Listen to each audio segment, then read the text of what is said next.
اختلافات هون مش رح نفوت فيها. معايير الريبورتاج التقليدي والاستقصائي موجودة عندكم بالمانيوال الأحمر كمان، وموجودة بالمنهاج. أوكي.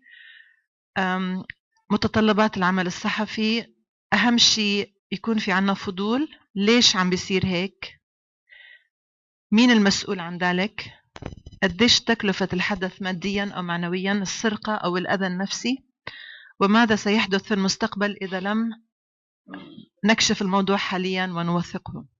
طبعا في هون عن كل التنظيم، الصبر، المثابرة، تنويع المصادر، العمل بطريقة معمقة ومتكاملة، عقل مفتوح. هاي كتير مهمة. بالعالم العربي بنلاقي صعوبة كبيرة في تنفيذ ذلك، لأنه إحنا شعوب عاطفية جدا، وإذا كرهنا شخص لو كان فيه كل الفضائل بنشوفه شيطان. فكتير مهم إنه ندرب الصحفيين أو جيل المستقبل إنه يقبلوا الاختلاف. أوكي. خلاصة، التحقيق الاستقصائي يأتي نتيجة رغبة ذاتية غير موضوعية تحفز الصحافي إلى التحرك وتقصي موضوع ما، وذلك بسبب شعوره بالغبن أو بالغضب من وجود مشكلة ما تؤثر على المجتمع، وبذلك يحقق رغبة شخصية بفتح باب النقاش المجتمعي لتصويب المشكلة، لكن أساس العمل المتبع هو موضوعي. أوكي. طبعا هون لماذا الدخول؟ هلأ في عنا هون اختيار القصص. مارك امبارح حكى عن القصص، احنا بنسميه هذا التقاطع. اوكي. هون عنا قصص مهمة جدا وسهلة جدا. ليش بتكون مهمة وسهلة؟ ما هي المعايير التي تحدد سهولة وأهمية؟ إتاحة المصادر. ممتاز. الشغلة الثانية، إيش بيعطي أهمية للتحقيق؟ أهلا. بهم الرأي العام، بهم شريحة كبيرة كبيرة كبيرة. أوكي. كله رح أعطيكم إياه. ليش بيكون كمان سهل؟ المخاطرة عالية المخاطرة متدنية. عادة العناوين اللي بتندرج هون هي البيئة، صحة المدارس، صحة المجتمع. بتهم الرأي العام، لأنه كل مواطن في بلدكم أو في بلدي بتأثر نتيجة هاي السياسات في المدارس، في الصحة، في التأمينات، في مهمة جدا وصعبة. لماذا تكون مهمة جدا وصعبة؟ فريج، ليش مهمة جدا وصعبة القصة ممكن تكون؟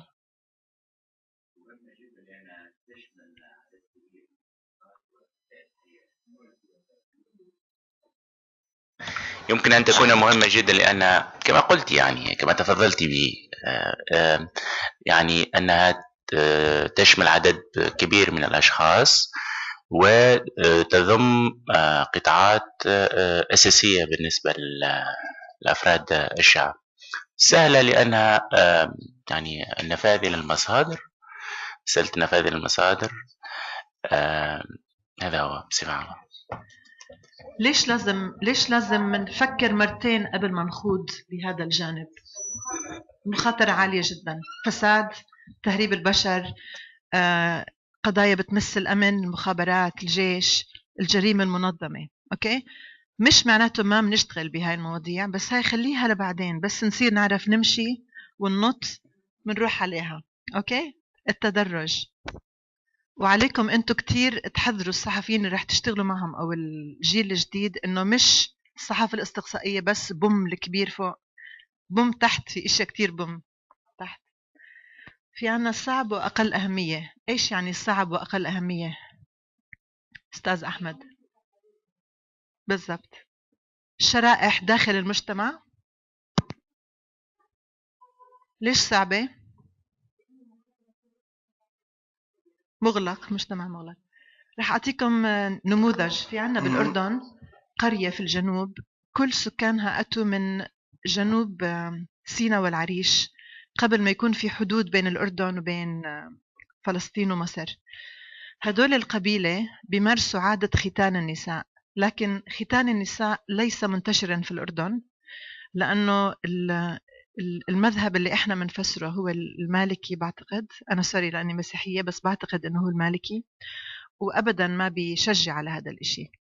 فهاي المشكلة وين بتصير؟ هن عايشين جوا في بطن الصحراء طريقة بدائية جدا، بيقصوا البنات بمثلا علب السردين، بسكاكين أمواس، يعني طريقة جدا بدائية. ومرات بصير في عندهم التهابات، مخاطر وموت. ليش؟ لأنه ما فيش عيادات صحية هناك، فبينقلوهم 180 كيلومتر على الطريق بيموتوا. اوكي، المشكلة كانت انه هن 5000 بني آدم، هاي القبيلة كلها مجتمع مغلق، فالصحفية اضطرت تفوت تعيش عندهم كباحثة صحية. ما نشرنا اسم العيلة أو العشيرة لأنه إحنا ما بدنا نشهر فيهم، لكن أردنا كشف الممارسة هذه. واللي كانت بتطهر واحدة مصرية، وكانت هي بتعلم الستات في هاي القرية شو يعملوا. طبعا كان في خرافات كبيرة كمان، المرأة المش مختنة بيتها ما رح يكون فيه بركة، الخبز تبعها مش رح ينفخ بس تعمل خبز، رح تكون تعيسة، راح. okay. سهلة وأقل أهمية مغرية. نور، ليش بتكون سهلة وأقل أهمية؟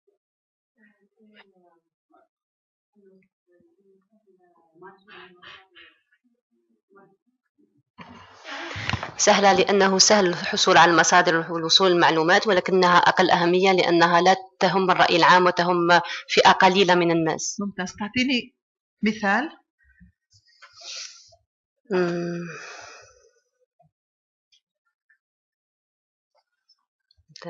الصيد الرياضي في بعض البحيرات. اوكي. الصيد صيد الأسماك في بعض البحيرات، والذي يسمى بالصيد الرياضي أو الصيد الجائر أو الجائر. لا الرياضي. نصطاد السمكة لأجل المتعة. أوكي. بس شو المشكلة؟ هل السمك هذا غير قابل لا، يعني موضوع سهل، معطيات سهلة وما بتهم كثير بتاع الناس. بس وين الضرر إنه الواحد يصيد؟ يمكن عم بياكل السمك، يمكن بيصيد عشان يستمتع في أكل السمك فقط. لا، ما ياكلوش، هو يصطاد السمك ثم يرد المائية فقط لغرض وين حجم المتعة. الضرر؟ وين أذى المجتمع؟ ممكن صيد الحيوانات الجائرة، يعني في حيوانات مهددة بالانقراض. لا، إنهم يستعملون مراكب ويلوثون وما إلى ذلك فقط للمتعة، لكي يصطاد سمكة ويرد المية. هل عم بيخالف القانون؟ هل في إشي بالقانون بيمنع؟ لا يخالف، ولكن لا يخالف القانون، ولكن القانون ليس دائما أخلاقي. أوكي، أنا مش شايفة إنه هي عبارة عن ريبورتاج، أنت عم تكتب عن الصيد. أوكي، بس في هون قصص مثلا سيدات بيحبوا يحافظوا على شبابهم أو رجال، ففي حقن بوتوكس هي بتشل الأعصاب فبتصغر العمر. المشكلة وين؟ إنه في كتير أطباء بالعالم العربي بيستخدموا أسوأ أنواع الحقن، بتكون جاي من الهند أو من الصين، فيها مواد مسمة فممكن تعمل شلل. هذه القصة ما بتهم شريحة كبيرة، لكن ممكن الهدف منها أنه المطالبة بتشديد رخص المهن لهذه الصالونات والتأكد من خلال زيارات دورية. ممكن صيد الصقور الجائرة، مرات كتيرة أهل الخليج بيحبوا يجوا على مناطقنا أو مناطقهم، بيصيدوا الغزلان، الطيور النادرة. أوكي، ففيش تنوع بيئي، يعني بيضربوا التنوع البيئي. صيد المرجان مثلا وتهريبه. فهاي هي القضايا اللي ما بتمس كتير ناس وإلها مصادر وسهلة. هلأ هاي الفكرة تطورت من خلال برنامج تلفزيوني ببث كل أسبوع مرة واحدة ساعة كاملة. فرئيس التحرير كان بيشتغل على ال4 نماذج، لكن في قصص هون كانت تاخد شهر، قصص هون كانت تاخد سنة، قصص هون كانت تاخد أسبوع، قصص هون كانت تاخد 10 سنين. أوكي، فهو بس نوع من كله مهم، لكن بما أنه إحنا بالعالم العربي، بما أنه كل إشي ضدنا سياسيا وأمنيا وقانونيا ومهنيا، خلينا نشتغل هون. وإنتوا بالذات في جامعاتكم اشتغلوا بقضايا أساسية بهدف إصلاح جامعاتكم. أوكي، إذا سمحت لكم الجامعة، ما بعرف. اوكي. هلا دائما في عنا الفرضية لازم نلخصها ماكسيموم 3 أسطر، مينيموم سطر واحد. كل ما كبرت الفرضية إيش بيصير؟ وإيش كمان؟ بهيجة. حنضيع في التطرق للموضوع ونكون في موضوع فضفاض، يعني غياب عنصر الدقة في عناصر الفرضية. بعدين بنقطعها لمحاور. بتتذكروا امبارح بنبلش بالمصادر المفتوحة، خارطة المصادر البشرية، نبحث عن الوثائق اللي بتدعم القضية، نبحث عن الفترة الزمنية اللي حدث فيها التغيير، مثل بقصة مارك هانتر بال1983 سنوا قانون جديد بعد 20 سنة الأثر تبع هذا القانون بيّن. أوكي، فإحنا بدنا نبحث دائما عن نقطة التحول سلبا أو إيجابا. سلامتك. أوكي. دائما لازم نبحث عن السبب، كيف يحصل ذلك، ومن هو المسؤول المتسبب. ممكن المتسبب يكون عادات وتقاليد اجتماعية مثل قضية الختان، تتعامل معها قوانين لا تراقب على هاي المجتمعات، أو ثقافة لا تفشي أسرار مجتمعات ضيقة. هذه الشريحة الأولى. سوري بليز. التحقيق الصحفي عادة ما يجيب على سؤال كيف تم ذلك. القانون بيحكي ممنوع الصيد الجائر في المحيطات، لكن على أرض الواقع الصيد بيتم، وإحنا بنعرف بالضبط كيف بيتم، ومنشوف الناس قدامنا اللي عم بتمارس هذا الصيد، وعادة بيكون في إما عدم وعي أو بيكون في تواطؤ بين المجتمعات المحلية والصيادين. أوكي، نتيجته عم تأثر على التنوع البيئي اللي بيأثر على صحة الناس. عندنا كمان التحقيق المعتمد على فرضية اللي هو جوهر المانيوال هذا، وجوهر المانيوال أو المنهاج اللي أعده الدكتور مارك بمعاونتنا جميعا. حكينا عن الحصول على الفكرة، نطور الفرضية، نقسم الفرضية، نحدد الأسئلة الرئيسية، نختار المصادر البشرية والمكتوبة، والتثبت من صحة القصة. وبعد ذلك نحط خطة البحث ونحط الميزانية لأنه ممكن نتكلف. والفرضية كمان رح تساعدنا دائما نرجع للنقطة اللي انطلقنا منها، ممكن نعدلها، ممكن نغيرها، ممكن ننفيها. هلأ منفتش بالمصادر المتاحة. حكينا أشياء ممكن تكون مقالات صحفية نشرت سابقا، بيانات صحفية، محركات بحث على الإنترنت، قوانين، أنظمة، تشريعات، أرشيف عام وإلى ما ذلك.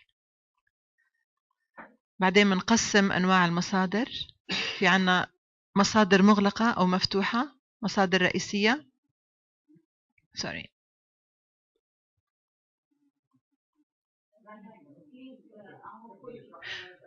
مش عارفة ليش عم تطلع هيك. أوكي، شفتوا التيتا كيف تعرفش تشتغل على التكنولوجيا؟ بس في إشي هون.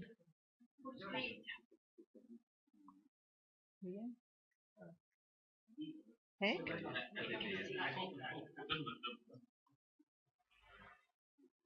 مزبوط هيك.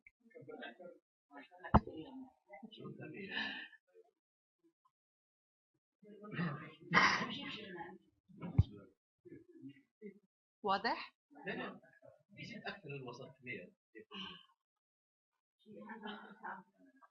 ساعدني أنت يا دكتور، أنت من الجيل الجديد الذي يفهم التكنولوجيا. يا عيني عليك. ميرسي.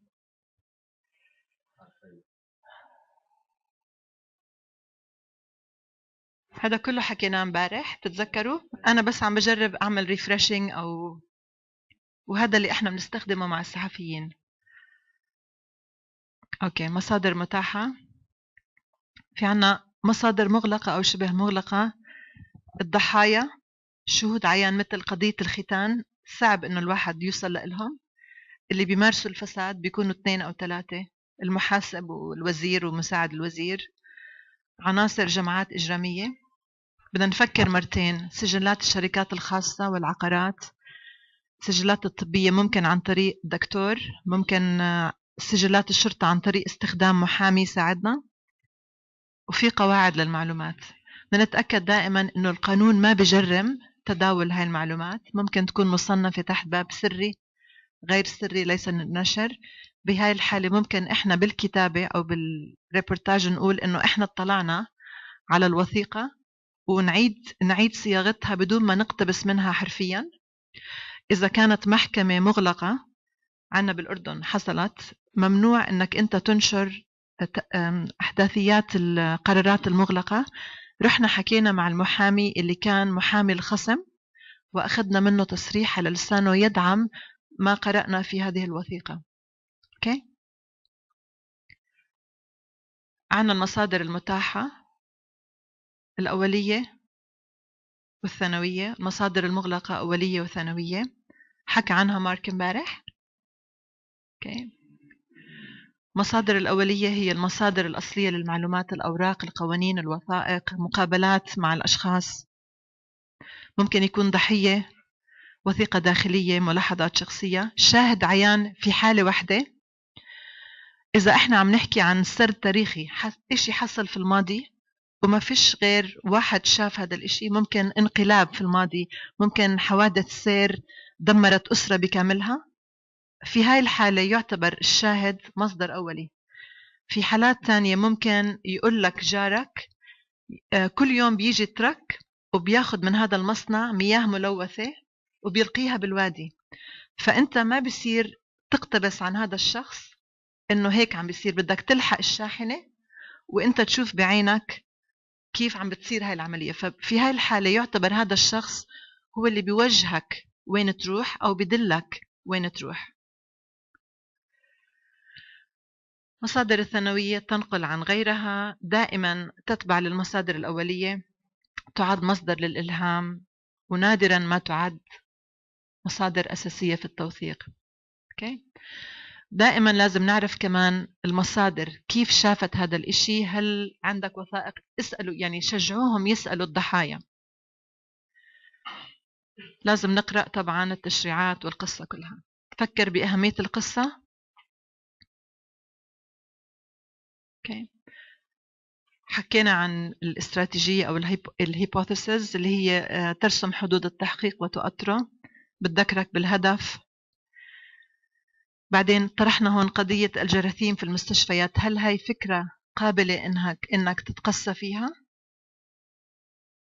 لو إجا صحفي قال لك بدي أعمل عن الجراثيم في المستشفيات أو طالب، هل هي فكرة كافية؟ فضفاضة جدا. شو بنقصها؟ حدث، قصة، آثار، ضحايا، متسببين، مسؤولين. أوكي. هلأ نبدأ بالقصة. ما هي المشكلة؟ من هي الشخصيات التي تؤثر والتي تتأثر بما يحدث؟ أوكي. بعدين بنحط فرضية ممكن ننفيها. حكينا امبارح عن حقائق، معلومات مؤكدة، افتراضات، معلومات غير مؤكدة. ناخد كل المعلومات اللي عنا وبنكتب الفرضية على اللوحة. بعدين مثل ما عمل مارك امبارح حطينا الأمور اللي احنا بحاجة لإثباتها أو بحاجة للخروج بها، وحطينا الأمور اللي احنا متأكدين منها إنه في قانون بنص إنه ممنوع الصيد الجائر في المحيطات. هلأ بيهمني أنا دائما يكون في فاعل مفعول به بالفرضية. It's very hot. شو ممكن نفتح الشباك؟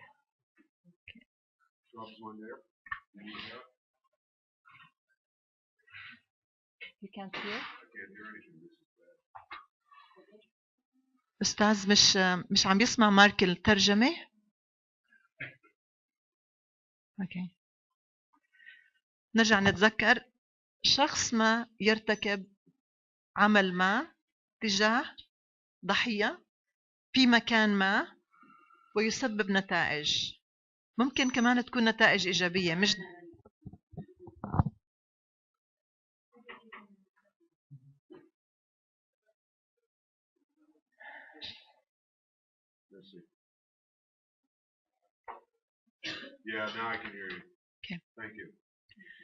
كتير مرات بيجوا عنا صحفيين بدي أكتب عن وزير الداخلية الفاسد. مجرد ما إجا حكى لك كلمة فاسد، إيش يعني؟ إيش بدل على هذا الصحفي أو هذا الطالب؟ مصدر الحكم. لو بكرة لا سمح الله راح هذا الطالب أو الصحفي على المحكمة وطلبوا الرجوع إلى المراسلات الإلكترونية وشافوا أنه هذا الصحفي أو الطالب استخدم كلمة وزير فاسد، شو ممكن يصير؟ أوكي؟ يعني بنقلب السحر على الساحر. فإحنا دائما منشجع كل حدا بيشتغل معنا ما يستخدم أي شيء بدين حدا أو بخرق القانون، حتى في صياغة الفرضية، شبهات فساد، مزاعم فساد. أوكي؟ لأنه ممكن مرات كتيرة بدنا إحنا نثبت حسن النية، نضطر الرجوع إلى المراسلات اللي تمت سابقا مشان نفرجي إنه إحنا ما عملنا هذا التحقيق بقصد النيل من أو تشويه سمعة الشخص. أوكي؟ هلأ رجعنا لفرضية العلاج يقتل المرضى في المستشفيات. أي علاج؟ إيش فيها كمان أشياء مبهمة هون؟ مين المرضى؟ إيش كمان في أي مستشفيات؟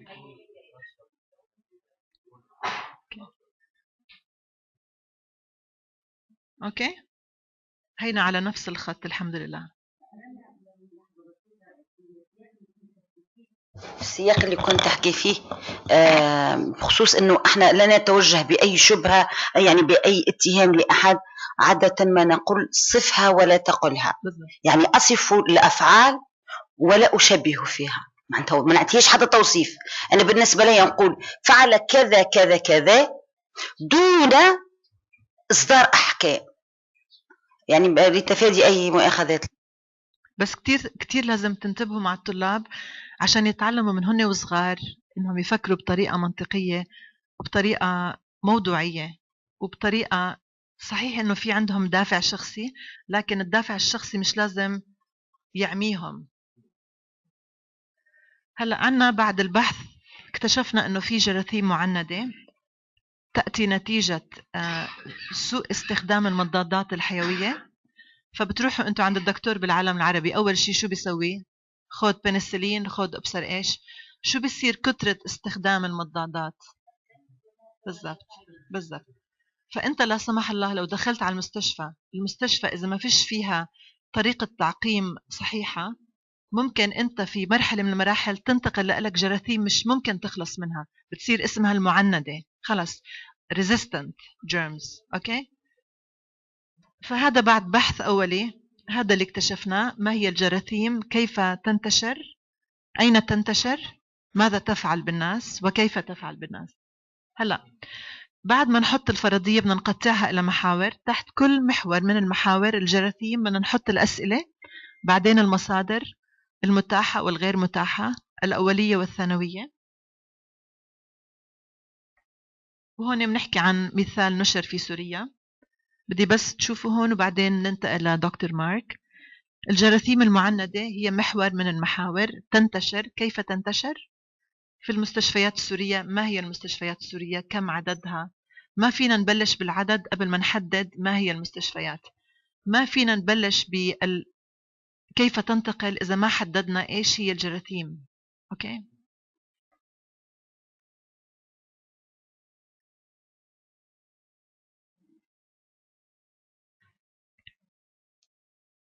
هلأ السؤال المحوري أو المفتاحي تحت خانة الجراثيم: ما نوع هذه الجراثيم؟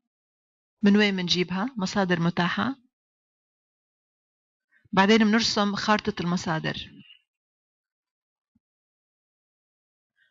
انتشار الجراثيم،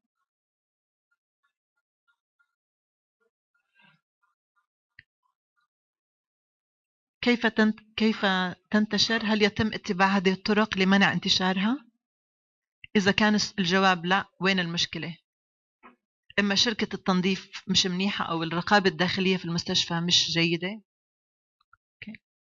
بعدين لازم نعرف قديش في ناس تأثرت من هذه المشكلة، حجم الظاهرة size of the beast، أو تقتل أو تصيب بالعجز. هلأ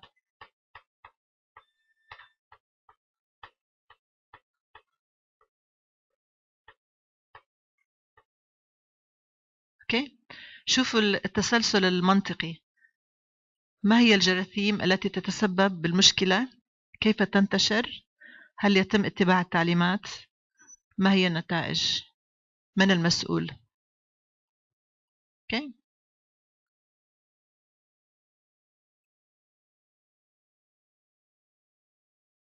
كله مترابط، بس ما فينا نبلش بالنتائج قبل ما نعرف كيف بتنتشر. مشان هيك احنا عم نحكي عن طريقة جديدة في تحليل المعلومات وجمعها، وهذا اللي راح يغلب الطلاب تبعونكم أو الصحفيين اللي احنا بنشتغل معهم، لأنه للأسف مناهج التعليم ما بتخلي الإنسان يفكر كتير بطريقة منطقية وبطريقة كريتيكال. يعني لأنه لو صار في عنا ثورة في منظومة التعليم، غالبية الفساد والممارسات السيئة والحكام بيكونوش موجودين، لأنه بصير الشعب واعي. وهذا اللي أنا حبيت أعطيكم إياه ورح نوزعه عليكم. أوكي، خارطة المصادر. أوكي، كتير مهم تحت وزارة الصحة يكون في اسم الأمين العام تبع الوزارة، اسم المسؤول عن اللابوراتوار كذا كذا. ليش كمان؟ لأنه ممكن هذا الصحفي يتخصص بس بقضايا الصحة، فهو من بداية حياته عم بيجمع كنوز هي اللي رح تعطيه الإمكانيات يشتغل لاحقا. بصير هو يعرف كل هدول الناس اللي بيشتغلوا بكل هذا القطاع، كل الأطباء اللي بيفهموا بهذا الموضوع، كل الباحثين اللي بيفهموا بهذا الموضوع. فمنه كمان هن بيكونوا عم بيبنوا الأسيتس. إيش الأسيتس؟ الأسيتس ديزاسيت. يعني أنا بروح على البنك بحط مصاري، بتصير هاي الأسيتس هي لإلي، موجوداتي، قيمي، أسهم، مواردي، ميرسي، الرصيد. أوكي،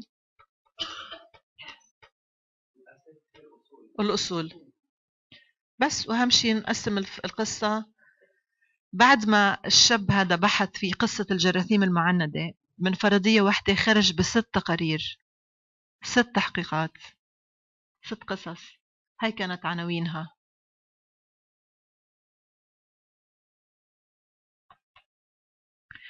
بحب كمان أحكي لكم عن تجربة صارت معنا، مشان ما نكون إحنا الصحفيين الاستقصائيين دائما الناس اللي منجيب منحكيش غير على المشاكل. كان في عنا زميلة بسوريا إجت لعندي بتبكي، بتقولي عندي 3 أصحاب ماتوا من أدوية شروها من الصيدليات. هدول الصيدليين بلا ضمير بيبيعوا أدوية بدون وصفات طبية.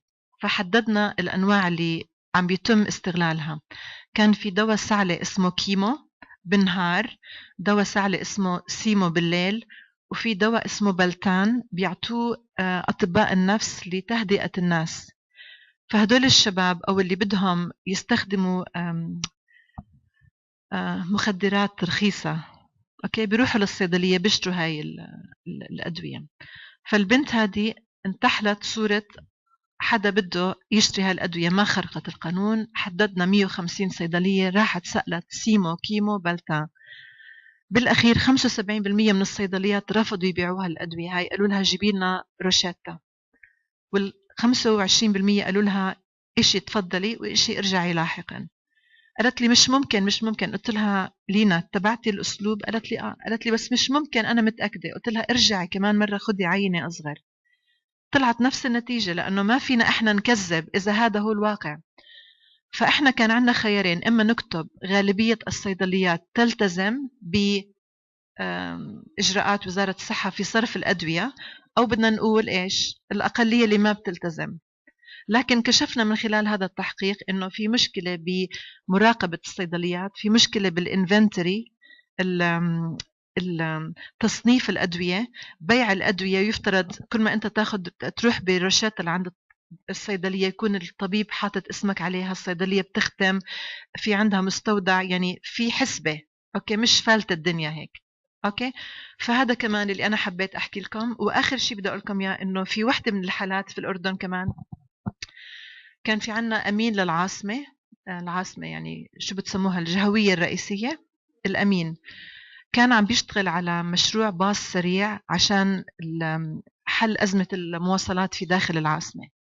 صار في عليه هجمة كبيرة إنه هو شخص فاسد، وإنه هذا العطاء فاسد حقه 700 مليون، وحطوه بالسجن. حطوا الأمين بالسجن، وقفوه على تهمة التحقيق. فإجا الصحفي عماد قال أنا بدي أعرف شو قصة هذا العطاء. بحش اكتشف بالأخير إنه طرح العطاء كان سليم، توثيق المراحل كانت سليمة، لكن كان اختلاف على جزئية من هذا المشروع عن طريق يعني تخصيص أموال لبناء جسر علوي أو جسر سفلي.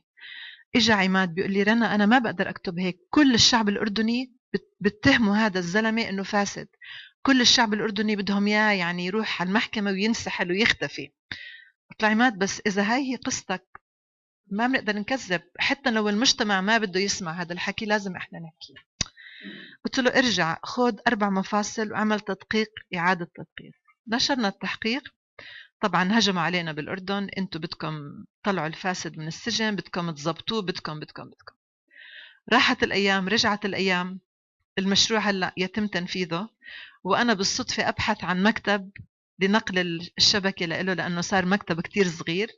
طلع هذا الأمين صاحب هاي العمارة.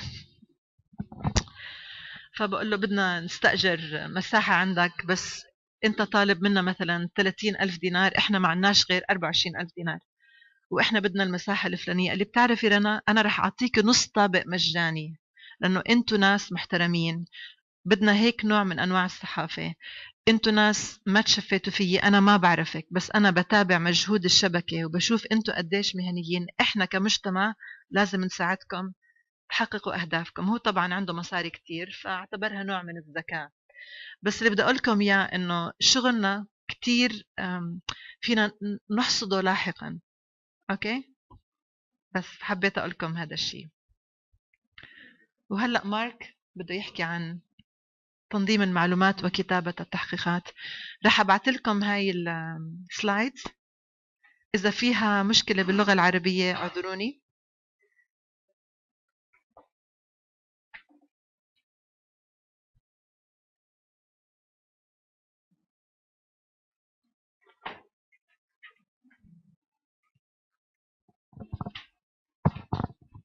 Hi, how's everyone doing today?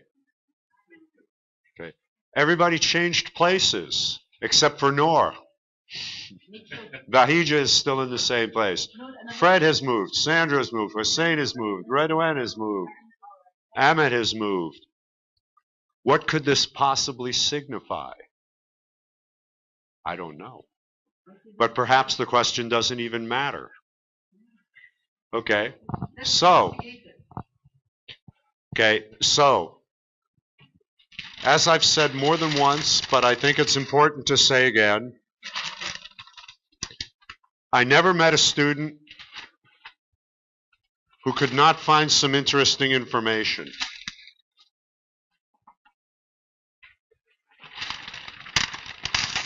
I've met plenty who could not write a good story.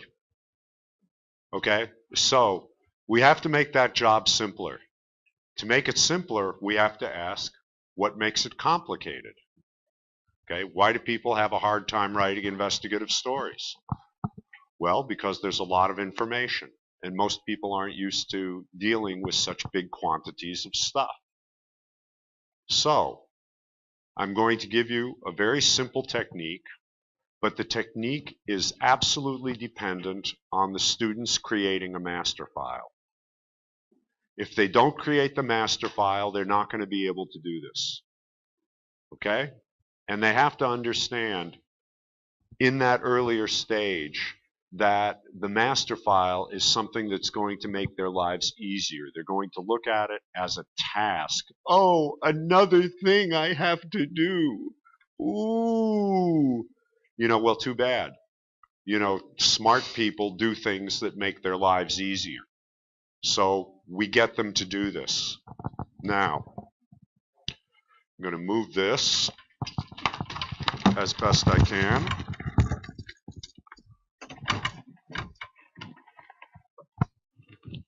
Thanks, Rana. Okay. What does his mean? Move. Move it. Yeah, okay. So, we have our master file.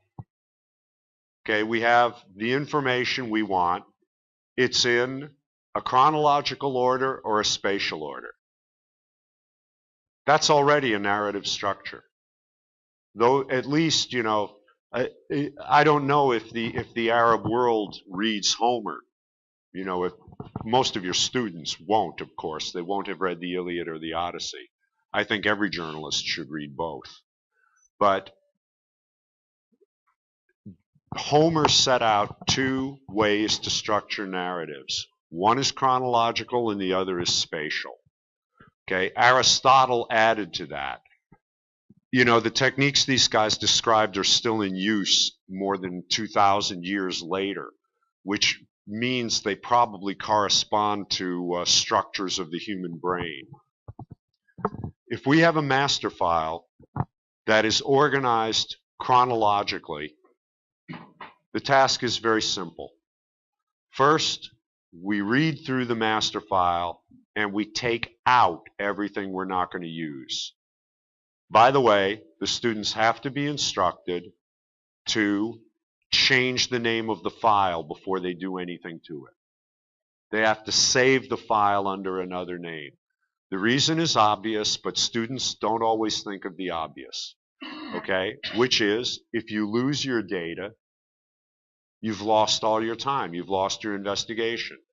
So you save the file under another name. When I'm working on a story, I typically begin a master file just like this. Master file, subject, and then date. Let's say 05/04/18. Okay, I just keep it like that. So I know it's a master file and I know when the last day was that I worked on it. Okay, so that way I have traceability over my work. If something happens to the latest file, I can go back to a previous one. Right? It's about avoiding unpleasant surprises. When I begin to turn the master file into a story, I put draft, subject, docx. Every day I work on the story, I change the date stamp. If I work on the story more than once in a day, for example, if I have 2 working sessions in the day, the second one becomes V2, version 2. Okay, just always tracking what you're doing on the file, being able to go back to a preceding version. I mean, this takes 3 seconds. If students don't do that, they're really idiots. We don't teach idiots, do we? Rarely, but it happens. Okay, so that's the basic housekeeping. So you can track it. You don't have to do it like me. You just have to have some nomenclature that enables you to follow what you are doing. And I believe very much in date stamps. Okay, so now we have our file. First thing we do is we read through the whole file. So so the information starts talking to us. We should be doing this every day, but life is not perfect. Okay, so we'll be reading through the file. We read through it once or twice. May take a day or so, whatever. But the first thing we do is that. Now, as we are reading through it, we get ideas. We see the meaning of the information. We start to get ideas. We begin to add those notes to the file. So as we read the file, it's going to get longer, but that's okay. It'll get shorter again in a moment. Just taking the time to consider the material and let it inspire us. Okay, see what we have and see how good it is. Maybe we'll see something we don't have too, and we can add that into the file. You know, this happens to me all the time when I'm working on a story. I start to write a passage, I start to look at the material, and I think I didn't get this. So I go back and get it. I may call somebody, I may look for a document, I may get some statistics. In fact, while Rana was speaking, a question was raised about an investigation I'm working on now, and I found the information and sent it to the team. Okay, so that we have the answer to that question. It took 5 minutes to do. Okay, now we've read through the file. We've added into it our insights, our first insights. We will get more as we're going through it. So we have a pretty long document here. You know, it may be 50, 100 pages. That's okay. Doesn't matter. Now we save it again under another name. Maybe it's version 3, maybe it's version 5. Doesn't matter. We save it under another name and we start to cut it. We take out everything we're not going to use in the story. Everything that belongs in another story. Everything that talks about another subject. Every quote that looks suspect, you know. I mean, sometimes people tell us stuff that just sounds too good. Yes. مارك في إعداد الملف الرئيس، هل بالإمكان أن يبدأ العمل على درايف مباشرة، على اعتبار أنه درايف يخزن كل النسخ؟ إذا أنا كنت مستحقة لنسخة معينة دون العودة إلى التسجيل في كل مرة، هو already سجل. Drive. What drive? Google Drive. Je vais m'expliquer en français. C'est possible de travailler avec Google Drive. Listen, I prefer not to use Google Drive to prepare my drafts, okay? Or to work on data sets, because Google Drive, you know, if you make a mistake on Google Drive, you can't go back. You know, it just, you can't correct your mistakes. There's no Control-Z function, which enables you to restore something that's been cut. I don't like to use Google Drive for that reason, okay? I prefer to work on my own computer and upload. And I've noticed that most of the people I'm working with now feel the same way. Google Drive isn't the best when you're making revisions, because it moves only in one direction at this point. They may correct it in the future, but I've had this problem with Google Drive. Okay? So I prefer to work on the computer. But if you like Google Drive, why not? You know, أظن أنه يسهل العمل جدا خاصة مع الطلبة لمراقبة مدى تقدمهم في الإعداد، لأنه خاصة في مرحلة العمل مع الطلبة، مع المحترفين، مع الصحفيين المحترفين ياخذ طابع آخر، لكن مع الطالب في يعني تكون متابعة لصيقة في تنظيم التايم لاين، في تنظيم الماستر فايل. This is fine. You mean to have control over what the students are doing, to see what they're doing. Okay, just make sure that every time they make changes to the file, they give it another name in Google Drive. درايف جوجل درايف يترك لك المجال لمتابعة مختلف النسخ في مختلف التواريخ التي تم إدخال تعديلات عليه فيه. يعني عندما أذهب إلى الإيقون بالعربية كبسة الأيقونة modification. This is fine, okay? I mean, whatever tools you use, you have to perform the same basic functions. You have to know what version is where, you have to be able to distinguish the versions, and you have to know who did what. Okay, so I ask people to work on whatever they have at hand, but they add their initials to any draft that they've modified so I can see who's doing what and they track changes. If you can do that in Google Drive, great. It's not my favorite tool. You probably know more about it than I do. Okay? But you don't have to use Google Drive. You don't have to use Microsoft Word. You don't have to use any tool. You just have to meet certain functional criteria. The functional criteria are traceability and knowing who did what. Okay? Those are the important things. Okay? All right. So we will now go through the file and we're going to cut it down. This will take 2 or 3 different passes. Okay? You'll have to do it several times for several reasons. Okay? Especially with students. One is students are always worried that they don't have enough material. You know, I worked on a story with a student team that we won a big prize for in the United States. We won an IRE award for the investigation.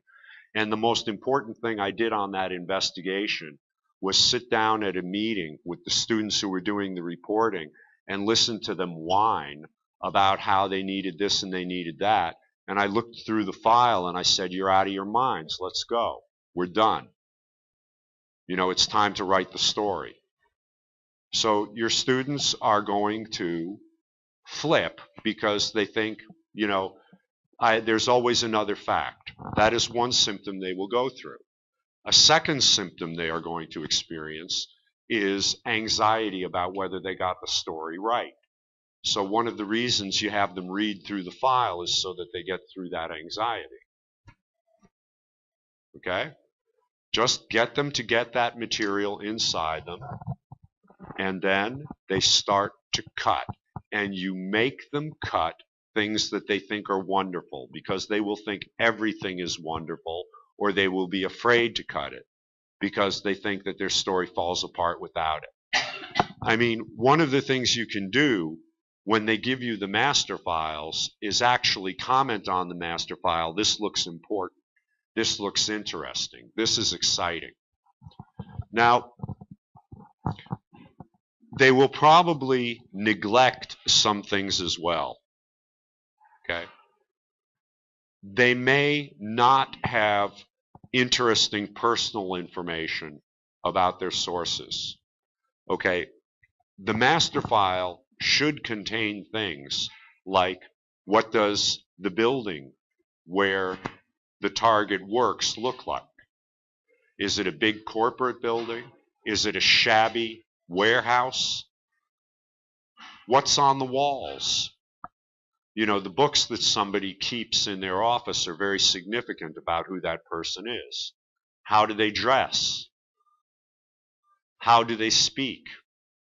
You know, do they actually speak in complete sentences, or do they tweet like Donald Trump?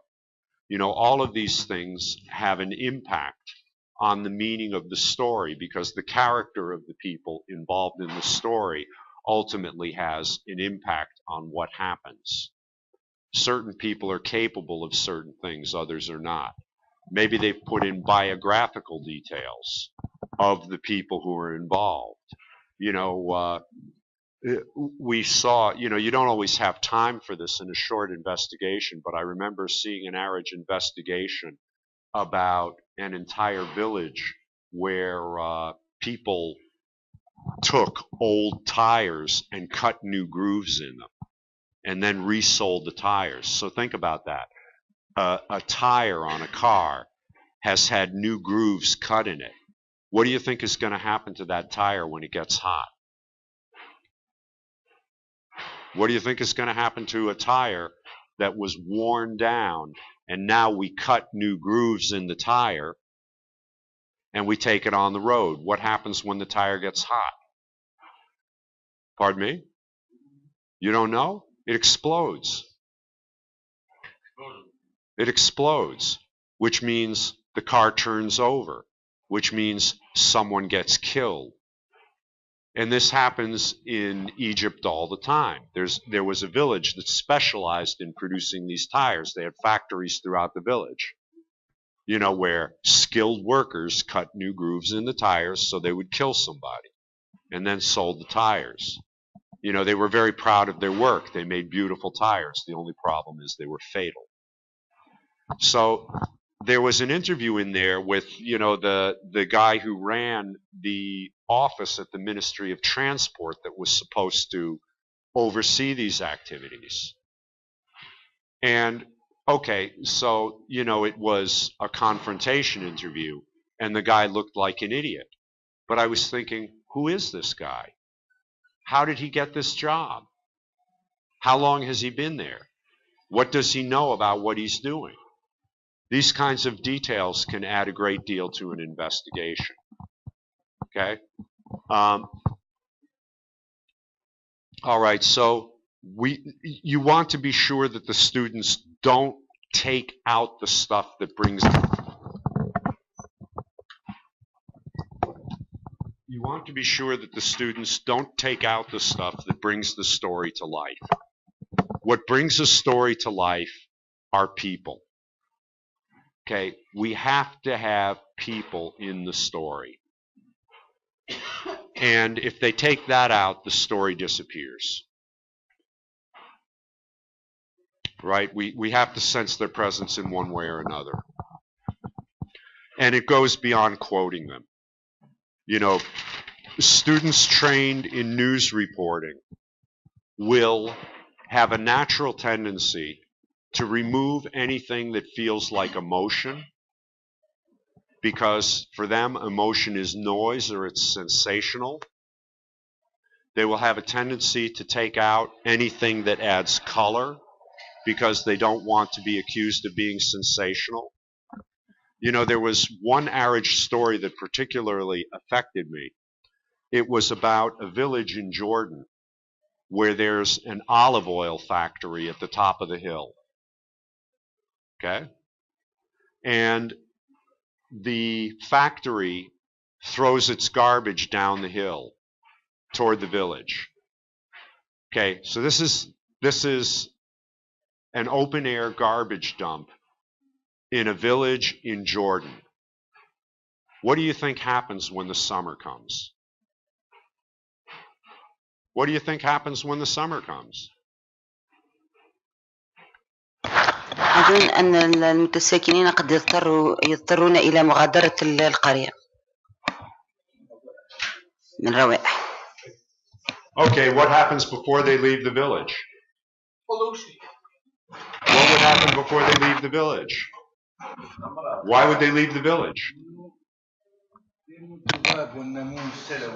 Microphone, please. ينمو الذباب والناموس وبعض flies.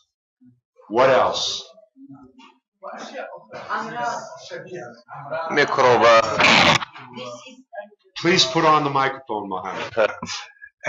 التلوث عامة. Pollution in general. What do you think the place smells like? It smells terrible. How hot does it get in Jordan? 45 درجة. 40. 45 degrees Celsius. How do you keep the flies out of your house?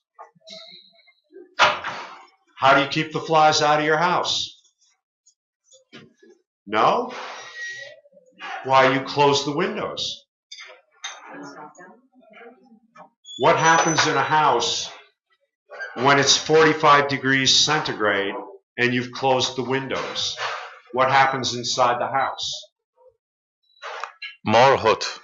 Pardon me? الحرارة تزداد إلى The ديزيدغاتاسيون. temperature will get hot, so it's الانتشار. 45 degrees outside and 55 degrees in the house.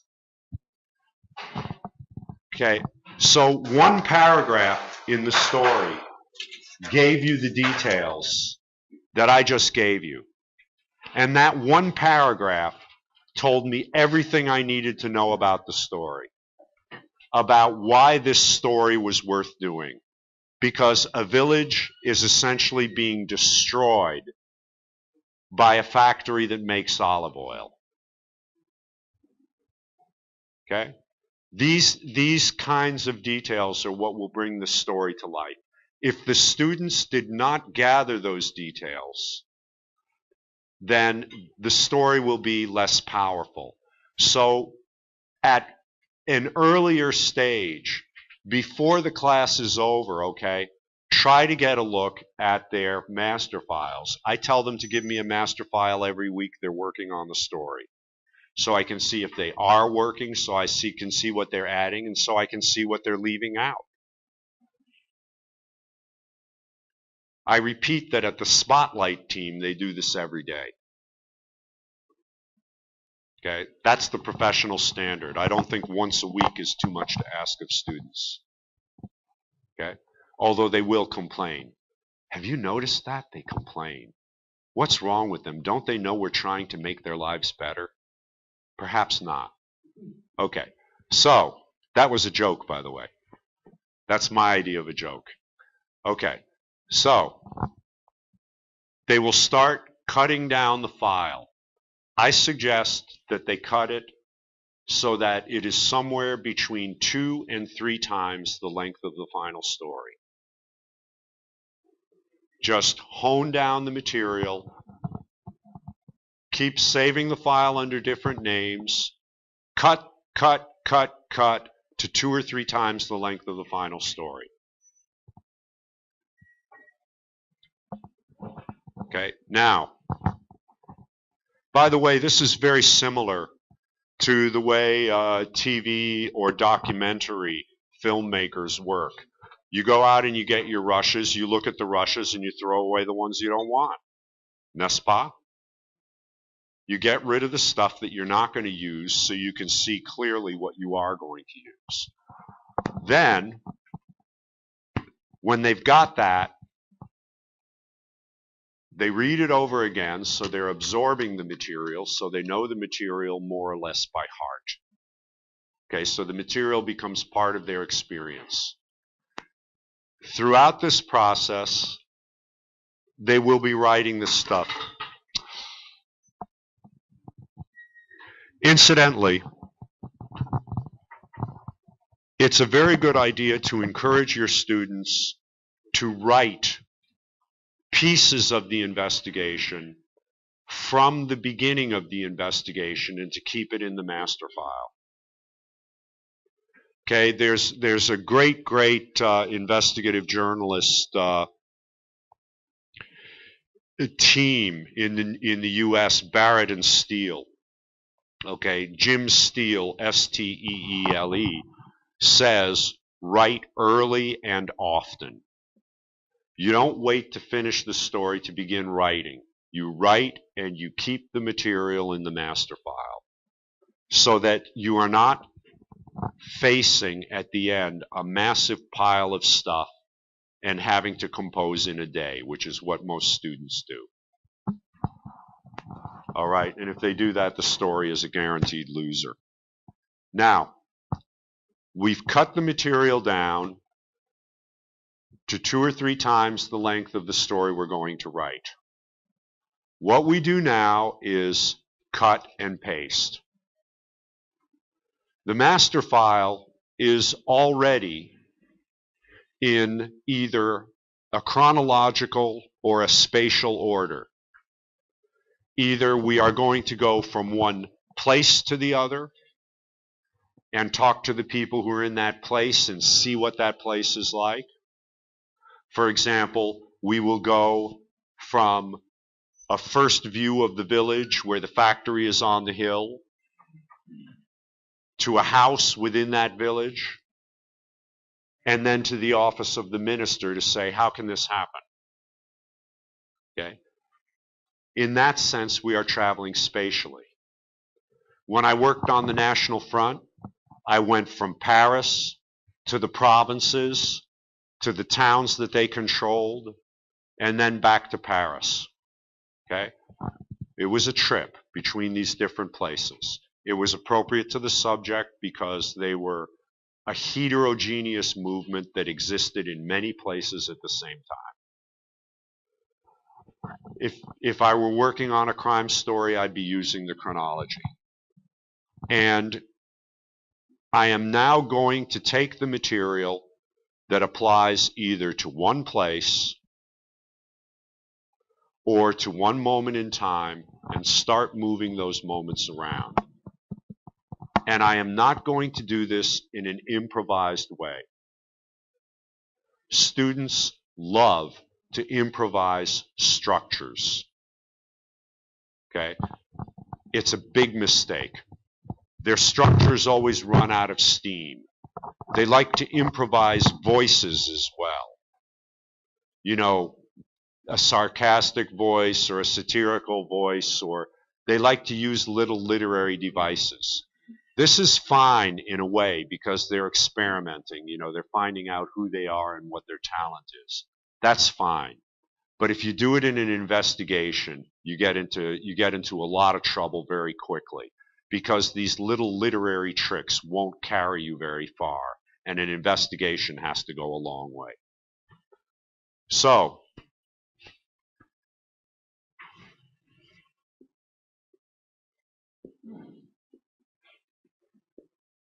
this is Aristotle, the Greek philosopher, author of the Poetics. I know you're thinking this doesn't look like Aristotle, but I assure you he is in the room with us now. Hello, Ari. Hi, Mark. Okay. So Aristotle said that every narrative has a beginning, a middle, and an end. Beginning, a middle, and an end. Well, in journalism terms, we don't talk about a beginning. We talk about when did the story start. So that's the past. We don't talk about the middle because for us, the middle is the present. The present is what's situated between the future and the past. So we have past, present, and then, of course, we don't have an end because we don't know how the story has ended yet. Maybe we do. If we're writing about something that happened in the past, we can say how the story ended. But in most cases, we don't know how the story has ended. We can only say it may end like this, it may end like that. So we have a structural problem.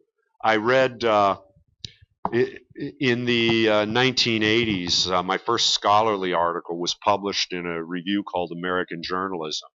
And in the same issue with that article, there was a piece by a guy who had been a very distinguished editor in the news business. And he said, in my entire career, I never wrote an ending.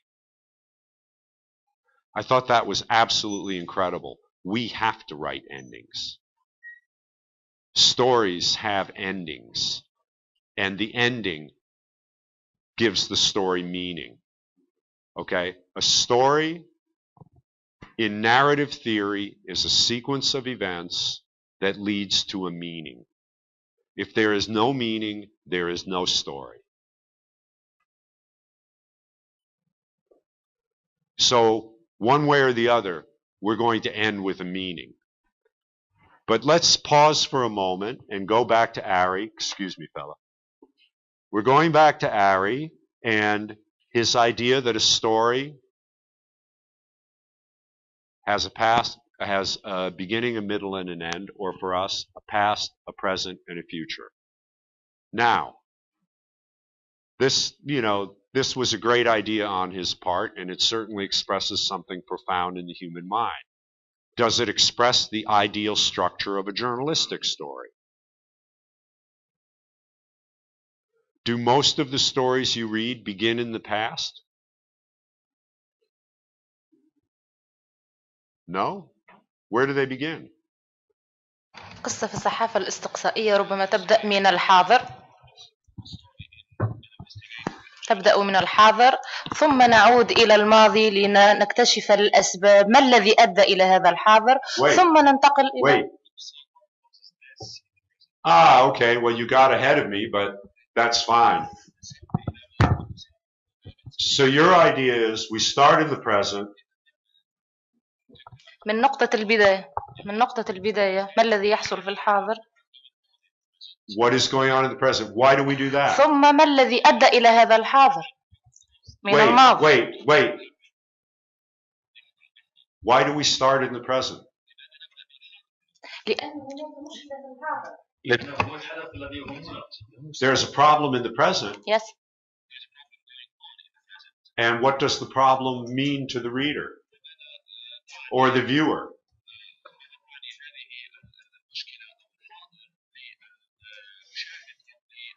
القرب, proximity. It's closer to the viewer. That's a good idea. That's a good idea. The viewer is affected by it. Yes. يعني الحاضر بالنسبة للقارئ مهم في مسألتين. أولا الذي نتحدث عنه يلمسه قريب منه، مسألة القرب. المسألة الثانية لها تأثير في واقعه، لها علاقة بمعاشه. It impacts. Okay. So we are starting off by saying to the viewer or the reader, okay, we are saying to them, you have a problem. This affects you. Now. What's the next thing they want to know? Back to you, Hanan. What's the next thing they want to know? من أين جاء ما مدى أهمية هذه المشكلة بالنسبة لهم فيما كيف تمسهم.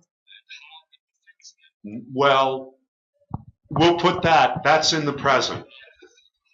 That's in the present. But you said we should go from the present to the past. Why? To know the causes of the problem. مارك من فضلك، أعتقد أن مسألة نقطة البداية الحاضر أو الماضي أو تأثيرات المستقبل هي نسبية وبتتعلق بالفنية وزاوية المعالجة. Yes, but we will see. We will see this. Okay? Okay, this is not a fixed rule. This is one among several possible choices we can make. Okay? Your students can make any one of these choices, but they have to know why they are making the choice. That's all it is. Okay, this is not a normative rule. It's a tool. Okay, to help the students see how they will make the structure. إنه قد تكون مشكلة لم تحل في الماضي ولها تأثيرات على الحاضر والمستقبل. Sure. That's always the case in this kind of structure. So we go from the present into the past to see what the roots are of the problem. And the reason we do is that once we show people the problem, they're going to have a question. And the question is, how did this happen? Pardon me? Well, we'll tell them how it matters, in the course of it. But the first thing they want to know is, how did the problem take place? Then what do they want to know next? What's the next question? We've shown them the problem. We've shown them where it comes from. What do they want to know next? Yes. من هم أطراف المشكلة؟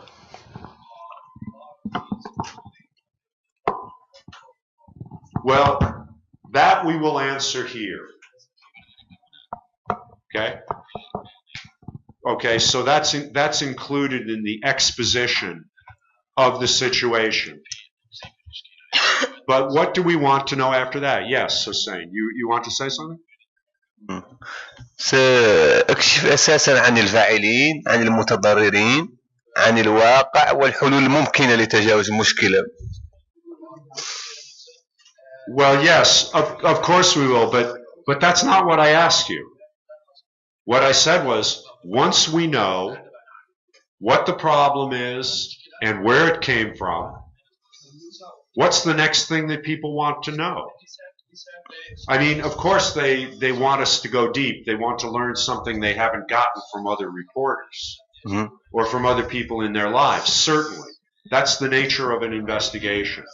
But they have a very basic question to which we must respond now or our story is not complete. Who is involved in this? من هو المتهم في هذه؟ يعني من هو المسؤول عن الوضع؟ من هو المسؤول عن هذه المشكلة؟ Okay. The solution. Oh, you said that? Thank you, Hussein. Okay, I missed that. Yes, they want the solution. You're absolutely right. Excuse me. Excuse me, the technology is not perfect. Okay. So I'm blaming the technology and not my own impatience. Okay. So the last thing that comes in is the future. And in the future, we have a solution and we have accountability. The solution includes responsibility for creating the problem, perhaps, but, also responsibility for solving it. I don't think that China is a perfect country, certainly not for journalists. But I did hear something from my Chinese colleagues that I thought was very interesting. They said, when we talk about a problem, we talk about who should solve the problem. And I thought, that's really interesting. That's an interesting idea about accountability. You say, this is supposed to be the responsibility of such and such a minister. It's not just blaming someone. It's saying, solve this. You took the job to solve these kinds of problems. That's what you're supposed to do. You're not just supposed to ride around in a nice car and have an apartment that's paid for by the government and go on business trips with your mistress and your family. You're supposed to solve problems. This is the problem you're supposed to solve. Okay? Yeah. So that's what we're worried about in the future. The present is where we are, where we have a problem. The past is how the problem got there, and the future is how it's going to be solved or not solved. We can also say, if we don't solve this, there's a big, big problem. Okay, now, I just want to say, this accounts for about 80 to 90% of all the investigations I read. Because it's such a robust structure, and because it corresponds to a natural sequence of questions in the viewer's mind. First, we grab their attention. You have a problem, Redouane. Your students are lazy. It comes from their upbringing. The solution is the whip. Just kidding, Redouane. But it corresponds to very deep ways that people think about life. They notice something, they wonder where it came from, they wonder how to get out of it.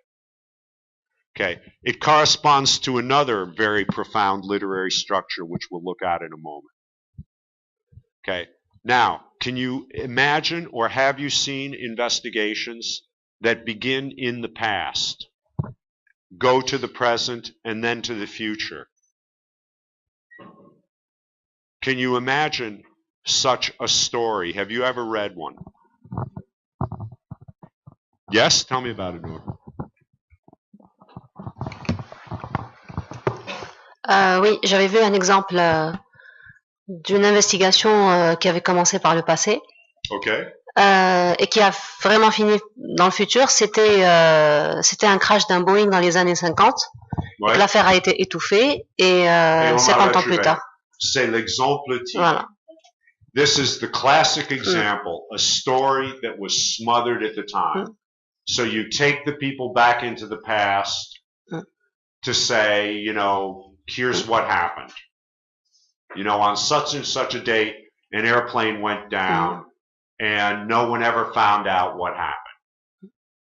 Okay? And then we come back into the present where we bring the story out again, and into the future where there's accountability and a solution.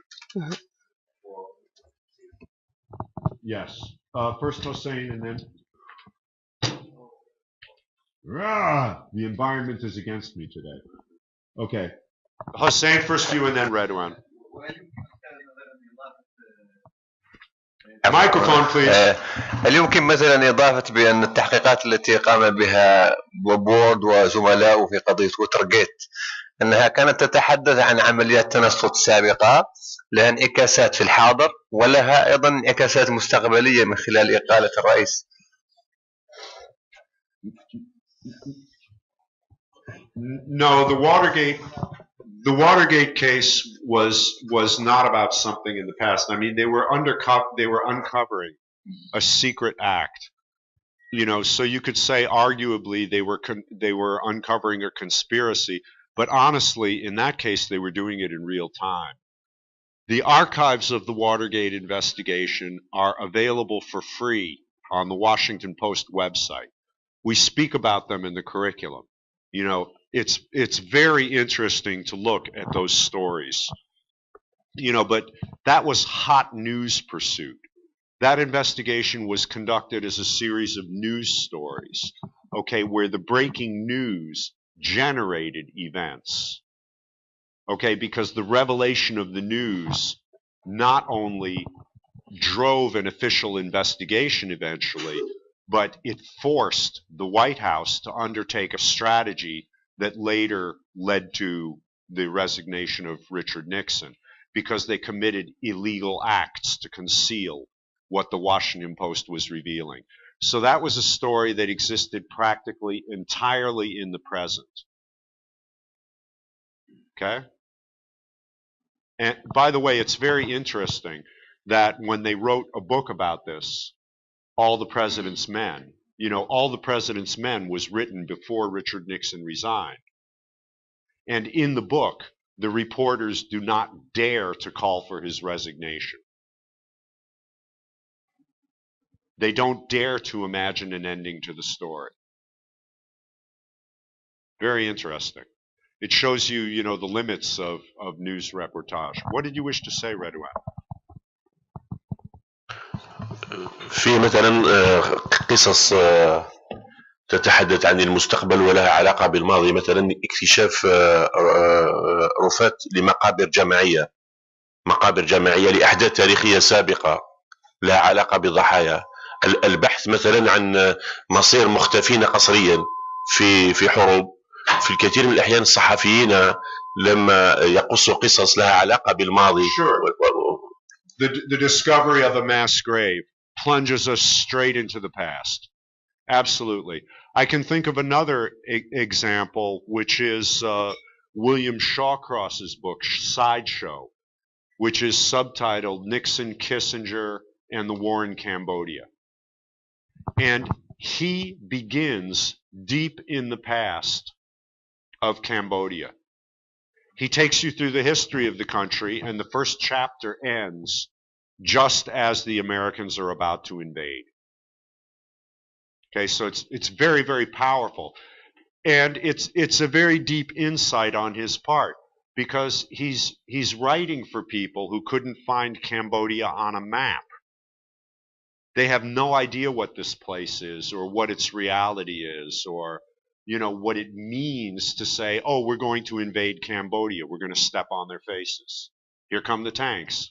You know, so he actually takes the time to make this place real to you before the Americans move in.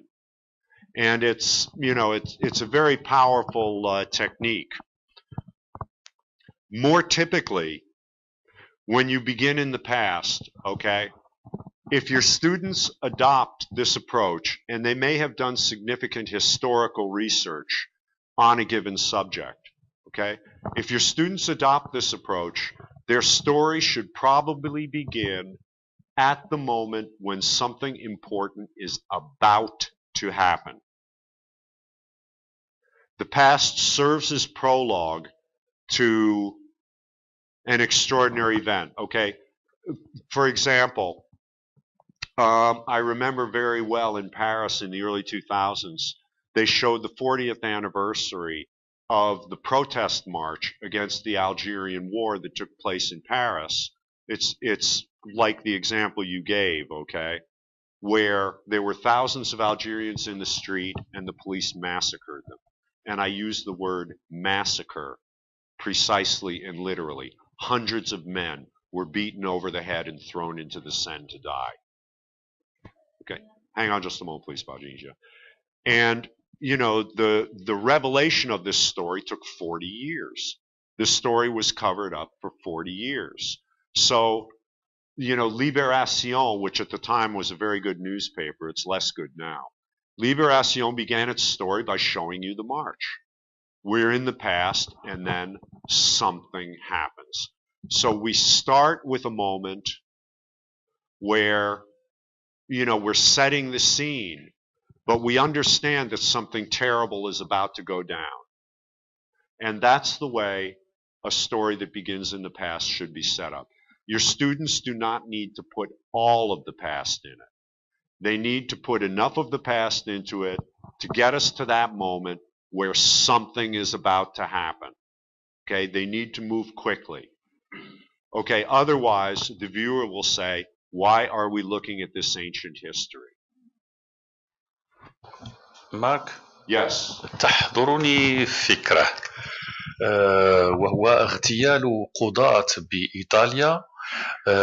صحفيون استغلوا هذه الواقعة لكتابة قصة بشأن واقعة أخرى وهو اغتيال الدمورو. أي استغلنا اغتيال قضاة لم يفهم الكل لماذا اغتيلوا من اغتالهم، واستعملت هذه القصة لكي نرجع مرة أخرى إلى اغتيال الدمورو لتبيان كيف تم اغتياله في نهاية المطاف على أساس مقال استقصائي. Yeah. Sure. Why not? Okay, but that's a different strategy. What's being done there is you're using the present as a news hook to say we have unfinished business. Okay, so there the narrative strategy is much closer to this, where we're in a present where judges are being assassinated, and we say, no, they're not the only ones. Okay? And then hopefully we go to a future where assassination is no longer such a prominent part of Italian society and politics. We can dream. Okay. Excuse the cynicism of that remark. My favorite historian is Tacitus, who Napoleon considered the most cynical man who ever lived. Coming from Napoleon, that's quite a compliment. Okay. So the past for something that has never been revealed before, something that occurred a fair piece back, and we lead up to it, to the moment when something important is going to happen. All right. Can you imagine a story that begins in the future? Ever read one? Ever read an investigation? An investigation that began in the future. An investigation, not science fiction. An investigation that began in the future. Have you ever read one? I wrote exactly one in my entire career to date. Yes. الحديث عن قصة في المستقبل هو يتنافى والمعايير الصحفية. لماذا؟ لأنه بالضبط أنه هناك أن يجب أن نتحدث عن حقيقة واقع، عن حدث واقع وليس متخيلا، وبالتالي فالحديث عن شيء متخيل هو أعتقد ضمن الأخلاقيات. You're absolutely right. This is a structural obstacle. ولكن إسقاطات حول المستقبل أو تأويلات بطريقة فنية لتأثير الظاهرة من الممكن. Absolutely, Mohammed. And this is a structural obstacle to this kind of story, and that's why it's so rare. I know of only one example from my own work, okay, where I was talking about Airbus building the A380, the giant jet. And they, you know, they were building it based on projections of what the future would look like. So I said, okay, so this is what they think the future will look like. But there is one great, very significant example that I have been able to find in the history of investigative journalism that began in the future. Okay? Yes. يعني يمكننا تطرق إلى الصنف الآخر للكتابة الذي يعتمد على المنهاج المكاني. What other genre? le picaresque. التوزيع الجغرافي. Wait. The picaresque is a literary genre that is based on a spatial organization of a narrative. We're going to get there in a moment, but we have to finish with this first. Okay? All right. So,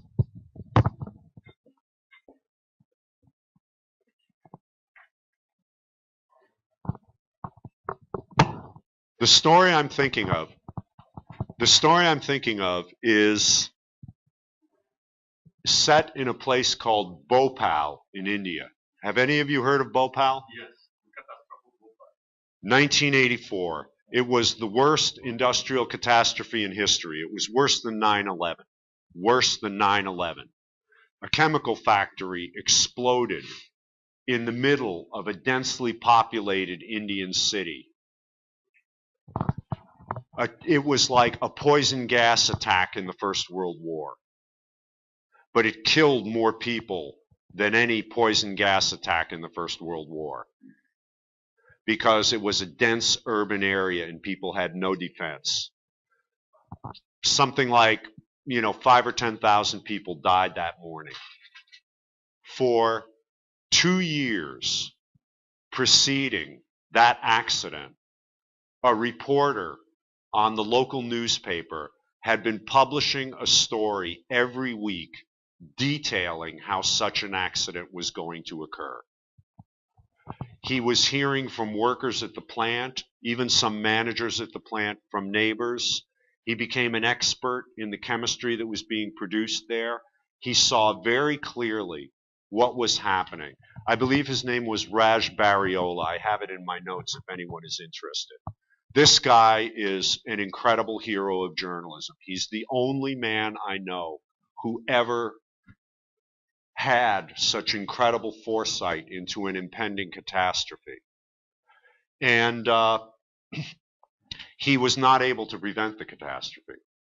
But one result of his work was that when the president of the American company that owned the factory, Union Carbide, flew to India to express his deep compassion for the poor people who were massacred by his stupid plant, when he got off the plane, he was arrested for murder.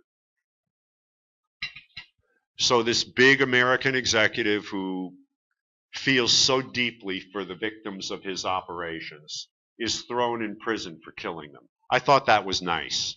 Okay, he got out of prison, but I think he spent a very bad couple of nights there. Okay, wondering if he would ever get out and how the Indians could dare to do this to him. So, here the structure is rather different. Okay, we're looking at the future. We're holding up the future in order to act on the present. The past hardly enters into it. It may be there at some point. We may hold it up as a counterexample. But the key focus is, if this is our future, what must we do now? I repeat, this is a very, very rare case until very recently. This is the narrative structure of investigation into climate change. Climate change is going to have a very profound impact on how investigations are done, because it's a phenomenon where we won't see the results we're starting to see results now. But it's been 30, 40 years that people have been talking about climate change, and we're only starting to see physical evidence now. So for journalists, this was an impossible story to cover. And it was very, very hard to sell this story to editors and to networks. The first big documentary on climate change was not done by a journalist. It was done by Al Gore, a politician. Okay? And The people who made this a story, who followed the story, were not journalists. They were scientists and environmentalists who carried the story forward in their own media. Incidentally, there is excellent scholarly work on how those groups made climate change a story and made it important. I can give you the references, but you'll also find them in the book. Power is everywhere. Power is everywhere.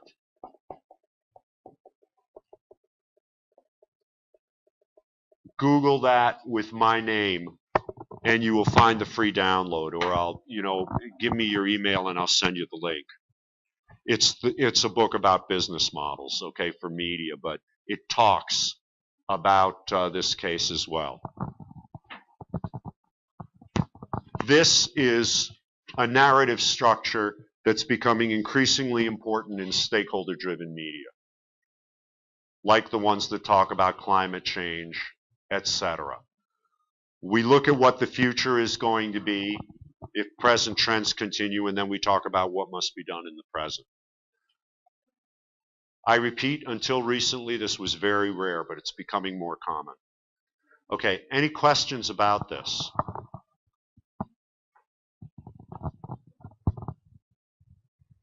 Yes.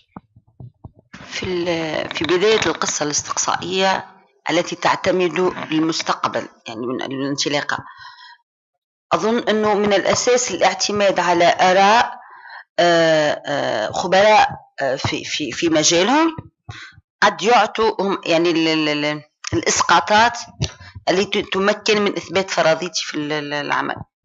Sure, but this is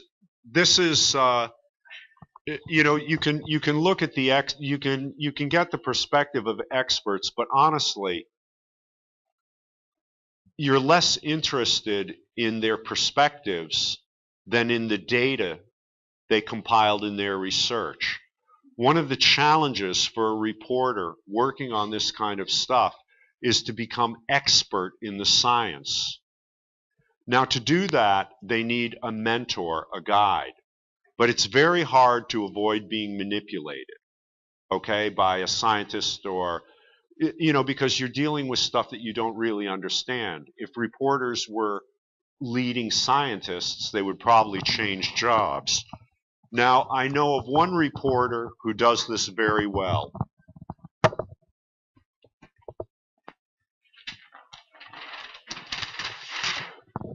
His name is Mark Shapiro.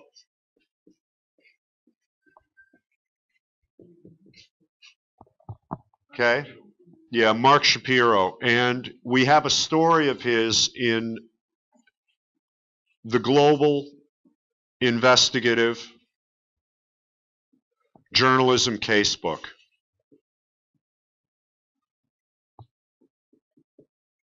Where he talks about how he covers the story of climate change. Okay? And any student considering an inquiry into a scientific subject should read Mark's afterword. Now, this is an anthology. It's published by UNESCO, so it's free. Okay? And I was the editor. And I collected 24 stories from the journalists I admired. And from some I didn't know. I put out a call and people sent me stuff who I've never heard of. And the stories were a lot of fun. But I insisted that every reporter write a detailed afterwards saying exactly how they got the story, how they organized the material, and how they wrote the story.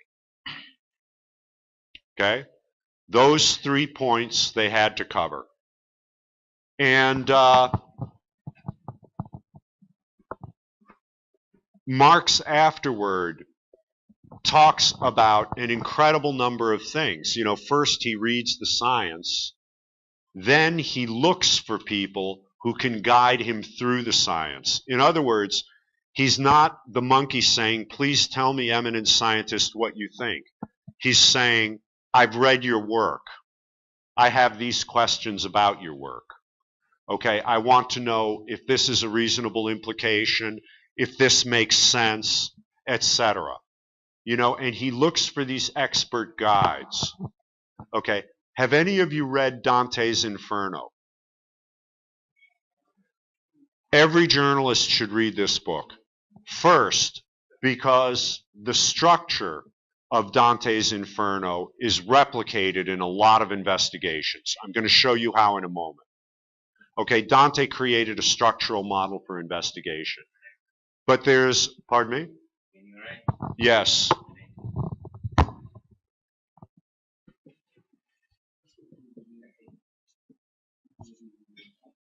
This is one of the great classics. This is one of the great classics of European literature, Inferno by Dante Alighieri. It's part of the Divine Comedy, which is called the Divine Comedy for a reason I'll tell you later. Okay? Yeah. Now, in Inferno, Dante the poet has reached a crossroads in his life. This is how the book begins. He's reached a crossroads in his life where he has lost his way, and a dangerous beast crosses his path. He's in danger. And just at that moment, the Roman poet Virgil appears and says, I am taking you away from here. And Virgil leads him into hell so that he can see what his life will be like if he crosses God. Okay? And Dante goes through hell, mapping the topography, meeting the people, telling you what every circle of hell looks like. Okay? And he has a guide. He's going into hell, but he's not stupid enough to go alone. He has somebody to guide him who knows everyone in hell. That person is Virgil. And by the way, the story is full of interviews. Dante interviews everyone he meets in hell. When Albert Londra wrote his investigation of the penal colony, the prison colony of Guyana, which I mentioned yesterday, he simply took Dante's structure. Structure defeats content. Structure is stronger than content. If your students are not looking at books in terms of structure, they will never be good writers. If they do not look at films in terms of structure, they will never be good documentarists. There is a book by Francois Truffaut. You all know Truffaut, the great French New Wave film director. Before Truffaut was a film director, he was a film critic. He used his criticism to prepare himself to be a director. And in that book, there is one essay where he looks at one of the greatest Western movies ever made, a movie by Robert Aldrich called Veracruz. And he breaks down the structure of the film, just takes it apart to put together the structure.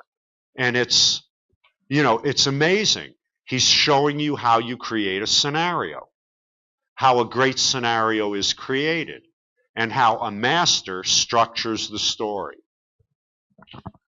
You know, this is just a personal tip, okay? But in the curriculum, one of the things we say that you should do is to tell your students, find a writer from your country who looked at a social problem. Could be a novelist, could be a poet, could be a filmmaker, and analyze that example in terms of structure, in terms of content. You know, what did they find that no one else found? How did that person do the investigation? If they cannot find someone anywhere else, okay, what you can do is go to the ARIDGE website and take an investigation off the website and say, analyze this. Tell me what the structure is. How is it structured scene by scene? What do you learn in those scenes? What's the content? Okay? if they don't learn how to do this, they will not advance as storytellers. Great storytellers look at other storytellers. Okay, Shakespeare took his plots from other writers. He took them from history books and he took them from Italian plays. He was not great at inventing stories, so he took the stories from someone who was great at it. Okay, and then added his own content to that structure. Anyone can do the same thing. Okay, now Mark Shapiro, it's almost 11 o'clock. Let's take a 20-minute break. And then we are going to look at picaresque structures. Okay, picaresque is the term. I don't think there's any direct translation into Arabian, but you know, it's the spatial organization. So we will look at how that works, and then we are going to look at comedic and tragic curves. Between the three of these general structures, every one of your students will be able to produce a workable story. They only need those three tools. They can find others as they go through life, but with those three tools, they should be able to succeed. Okay, and by the way, I have also taught these tools at Al Jazeera, and they were useful. Okay, there were people who had problems with stories who were able to get out of them by using these tools. Okay, you will find all of these in the ARIDGE manual, but we go into greater detail in the curriculum. Okay? All right, let's take that break. 20 minutes. Time for a cigarette. Thank you. Time to lose your character. And eat a banana, which will make you a better person.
أنا وأنتي ويزنوا معي ساندرا وروان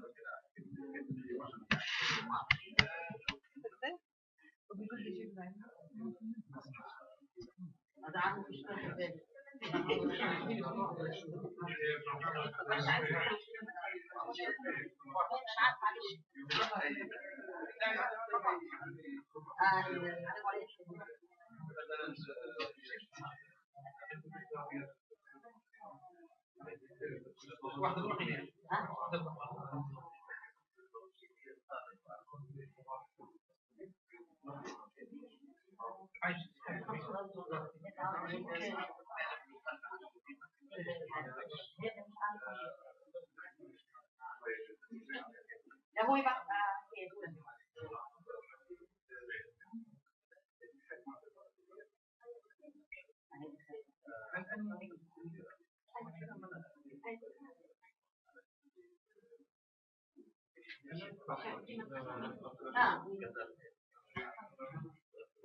Oui, c'est pas la meilleure idée, mais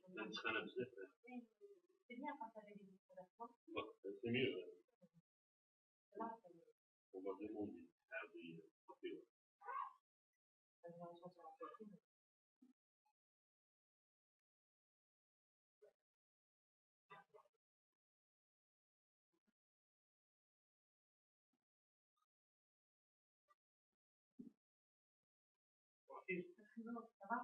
الحمد لله شو حكيت؟ والله بس عايشة خليش تشوف الدنيا شوية ولا لا؟ ايه خليش اوكي اما مختار معك يمكن بعيد شوية وي هو مدينة ثقافة عشان شوية اما في ما فاتوش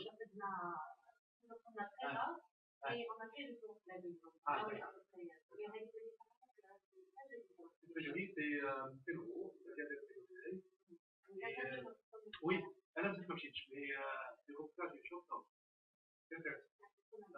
Ça va faire une différence. C'est pas que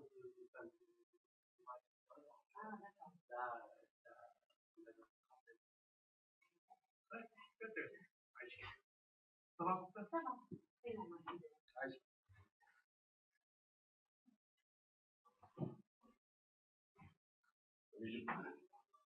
Parce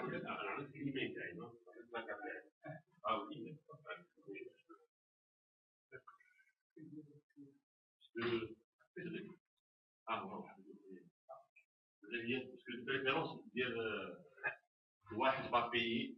Oui, oui, أنا غادي تاع اللجنة العلمية هذيك نديروا لو درافت تاع المحاور بعد نحطوا له لابيل لا كوميونيكاسيون.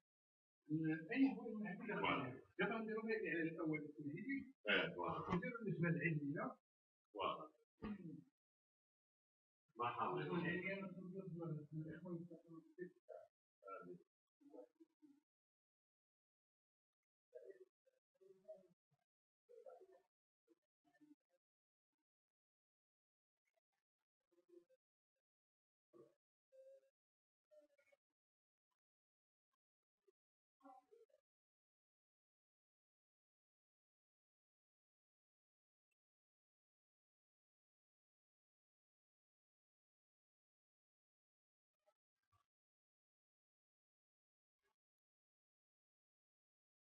Tu vas enseigner demain. Oui. Par enregistrer l'émission, donc je viens de... Ça, je rentre ce soir. Comme j'ai l'enregistrement de mon part, je ne vais pas décaler. Merci.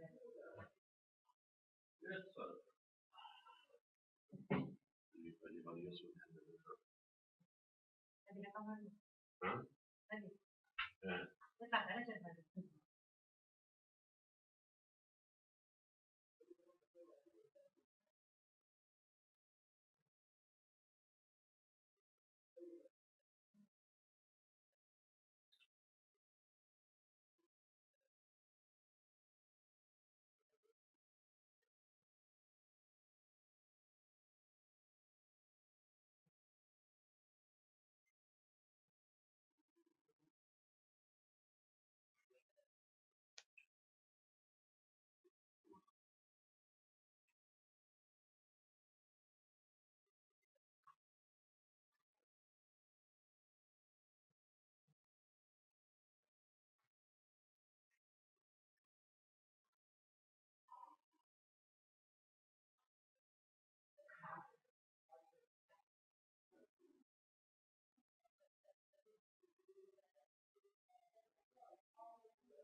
Okay, let's go.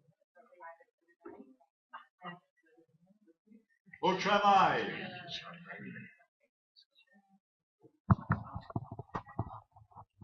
Wait a minute, where's the translator? Oh. Okay.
Okay.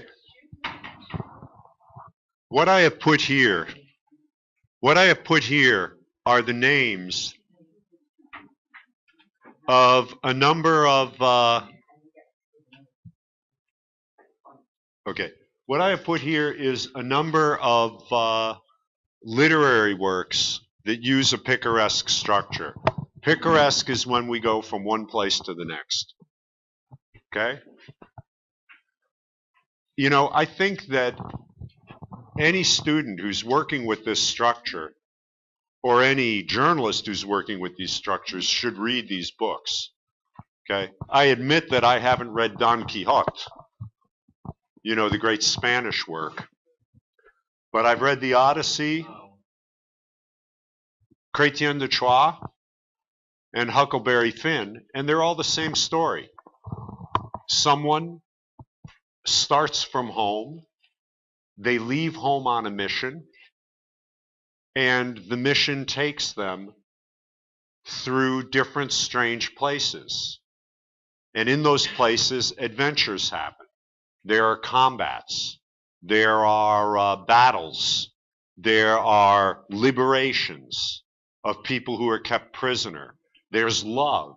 There's adventure and wealth. Okay? These different things happen along the road. There's also tremendous freedom. Can anybody think of an example of a contemporary journalist who uses this structure?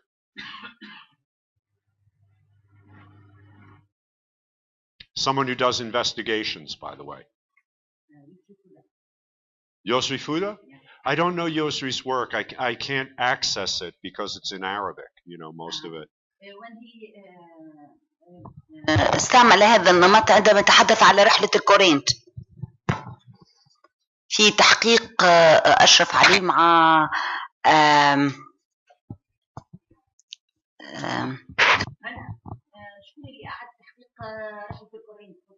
Was it when he went to see Bin Laden? No, it was سيد تركي.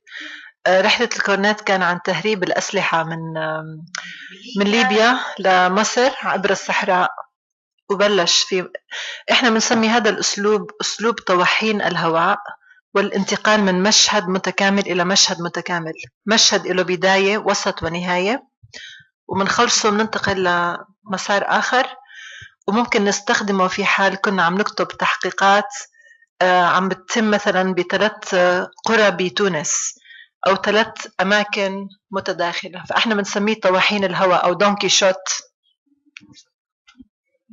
عملها مثلا في عمليات استعمل أيضا في ترحيل رحلات الهجرة غير القانونية للسوريين عبر صحراء مصر إلى This is the most common current use of this structure. Almost all the stories that are being done about migrants now are following this structure. They start with the migrants at home, they take them down the road, and it ends in another country or it ends in disaster. I mean, this is a very powerful structure for such stories, but it can be used for other stories. Has anyone here ever looked at the movies of Michael Moore? Yes. Michael Moore uses this structure habitually. It's very interesting because the only film that Michael Moore made that I have seen that wasn't a success is the only one where he did not use this structure.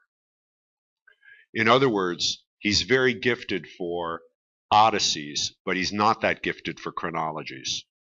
So everyone has a natural gift.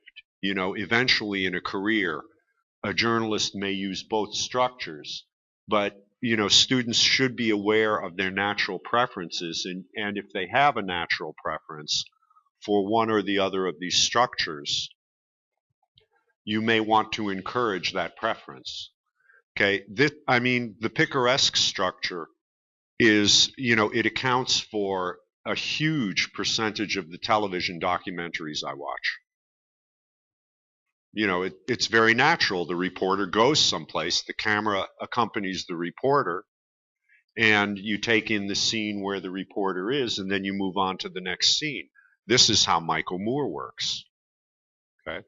Now, there are a couple of things to keep in mind if a student elects this kind of structure. Okay. One is because place is so important in this kind of story, they have to get a lot of details about the place. You know, in documentary work, you know, in French documentary work, we call it illustrations. You know, I don't know what you call it in Algerian TV. We call it les illus, you know, illustrations. And, you know, it's very important to give people a sense of where they are and who they're about to meet. You know, so the student has to collect this information along with the facts. You know, students have a problem collecting facts, of course. You know, they think they don't have enough of them. But they also need to understand that this colorful information enables the comprehension of the viewer. If they don't have that, then, you know, the story is a loser. Okay? So keep that in mind. By the way, do you give your students the opportunity to submit their work in video form or in multimedia form? Do they have the opportunity to do this in your classes? Okay. Very good. Okay. Sometimes the picaresque structure can be a single place. Okay. I worked with a team of students in Vienna in January, and they wanted to do a story on bicycle accidents. Bicycle accidents in Vienna. They had figures showing that the number of people killed riding bicycles in Vienna was going up, and the number of accidents was going up. So, you know, they proposed a story that was very dry in statistics. Can you think of another way to do that story? A story about bicycle accidents. That would make it more visual, that would take it out of the factual sequence mode, you know, one fact after another, and put it into a more powerful setting. Can you think of how you would do that?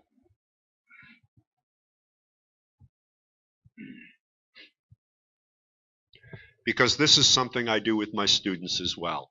When they propose a story, I say, how are you going to tell the story from the start? Okay, I say, what is going to be the narrative structure that you're doing? How are you going to set this up? How are you going to make it come alive? We do that from the start, from the first time they propose a project. Okay, it's not just is it a good story. It's not only do you have a path forward, all the things we talked about over the last couple days. It's also how are you going to tell this story. That's part of the discussion too. Yes. أعتقد أن طريقة سرد القصة depends، يعني مرتبط بالأساس بالمنصة وبالمتلقي. أي منصة سنعتمد؟ هل سنعتمد الصحافة الورقية كالعادة أم Okay, great. So tell me what platform you would like to use for a story about bicycle accidents. First of all, what's your hypothesis? What causes bicycle accidents? What do you think causes bicycle accidents? Based on your knowledge and experience in watching people ride bicycles. Yes. Peut-être les raisons des accidents, peut-être parce qu'il n'y a pas de... C'est ce qui se passe chez nous d'ailleurs, parce qu'il n'y a pas... De couloir. De couloir cyclable. Okay. So one of our hypotheses is the road isn't adapted to bicycles. Okay? Okay? Well, that's not a bad idea, but they also have bicycle accidents in Copenhagen and in Amsterdam where their bicycle routes are great. So that's a good reason, but it can't be the only reason. What other reasons are there? Yes. ربما تكون السرعة speed. يمكن مثلا أن أضيف بدلا مجرد حوادث دراجات حوادث دراجات الحوادث المميتة، وأن أرجعها إلى عدم تطبيق التشريعات الخاصة بارتداء الخوذة.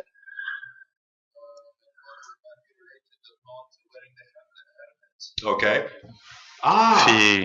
You mean bicycles going too fast? راجعة لعدم ارتداء الخوذة التي يتعين أن تفرض التشريعات ارتداء الخوذة. Yes.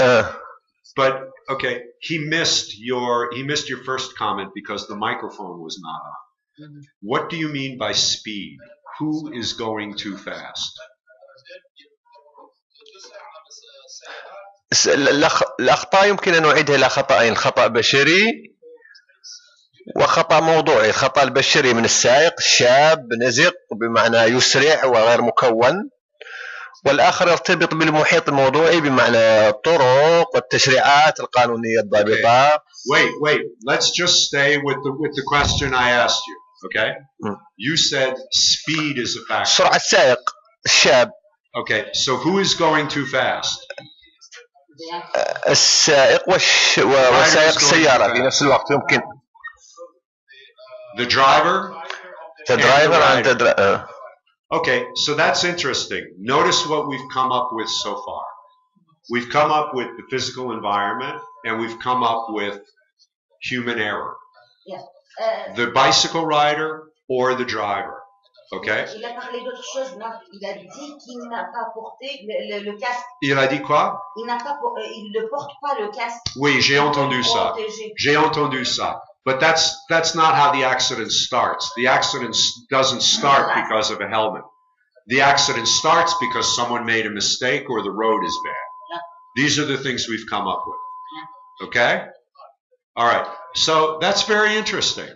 So how would we show rider or driver error? Yes, Ahmed. أنا عندي فكرة أخرى وفرضي من شأنها أن تكون وراء فرضية. كل وسائل التنقل تستلزم رخصة سياقة وتداريب إلا الدراجة. الدراجة حاليا أصبحت وسيلة نقل لأن هناك ازدحام وما إلى ذلك، ولكن أغلبية الناس يستعملونها في أماكن مزدحمة دون أن يعلموا أي شيء عن I agree, that's an interesting idea, but it's an idea for an editorial. You know, we can investigate the possibility that licenses can be installed. We can look at that in the solution. But let's focus now on how we are going to represent the question of how we show rider or driver error. How will you do this? Yes. يمكن العمل على ضبط مكامن عدم احترام قانون الطرقات.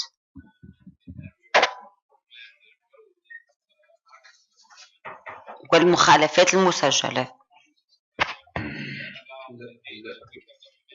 Okay,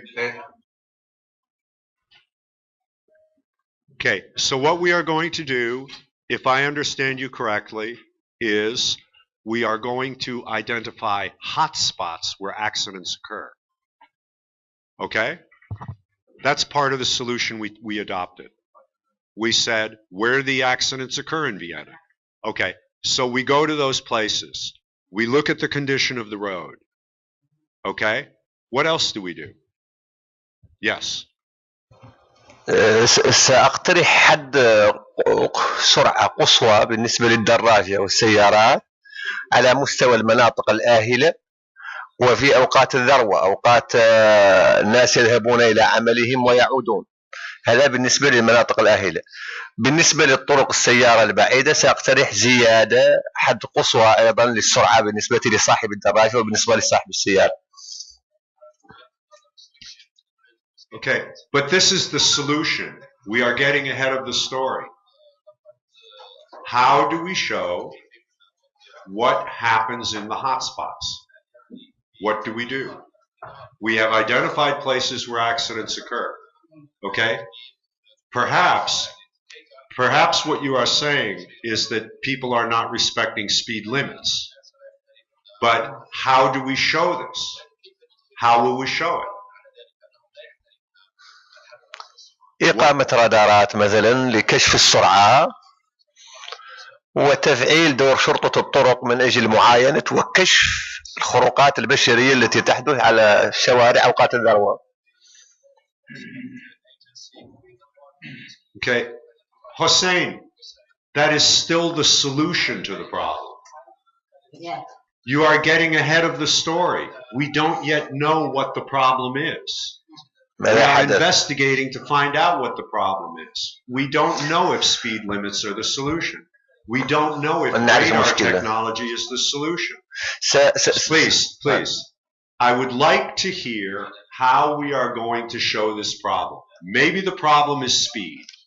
Maybe it's some other kind of rider error. We don't know yet. We cannot talk about solutions until we know exactly what the problem is. So, what are we going to do? On peut faire une reconstitution des faits. Incidentally, listen, Hossein, I don't want to embarrass you, but I'm insisting on this because your students will make this mistake too. They make the same mistakes we make. The only thing is, their mistakes are more obvious.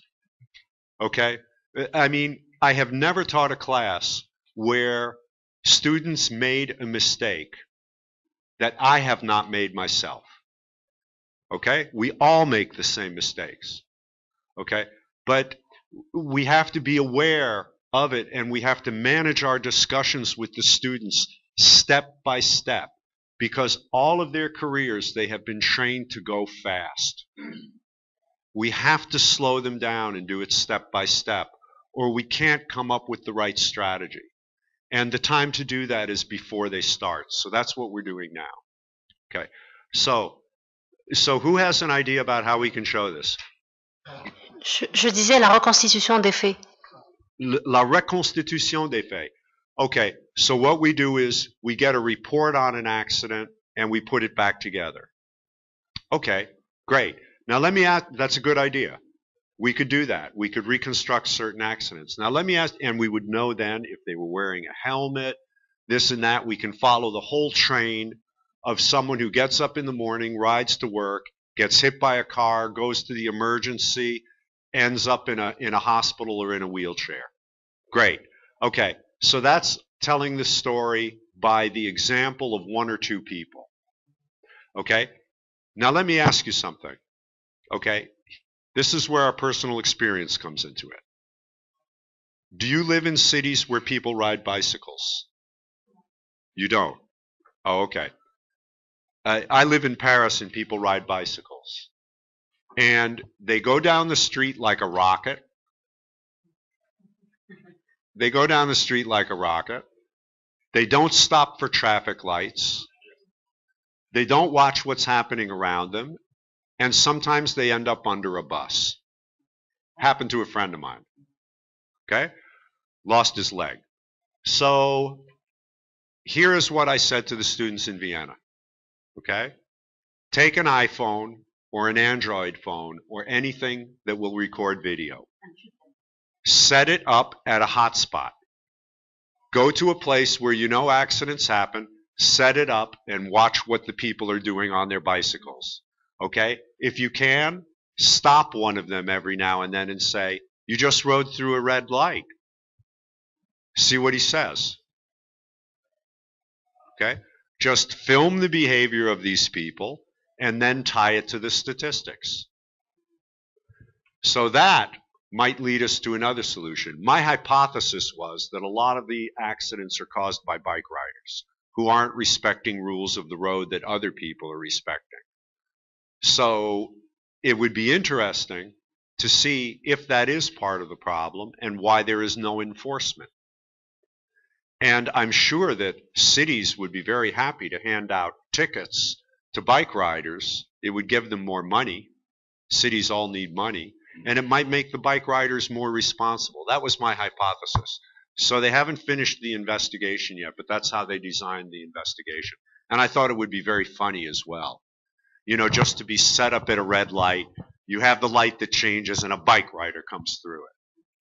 You know, I thought it would be a hilarious sequence in the film, and you could have some others too. Yes, what are you thinking, Jose? كنت أوسع أكثر في مجال الفرضيات المطروحة.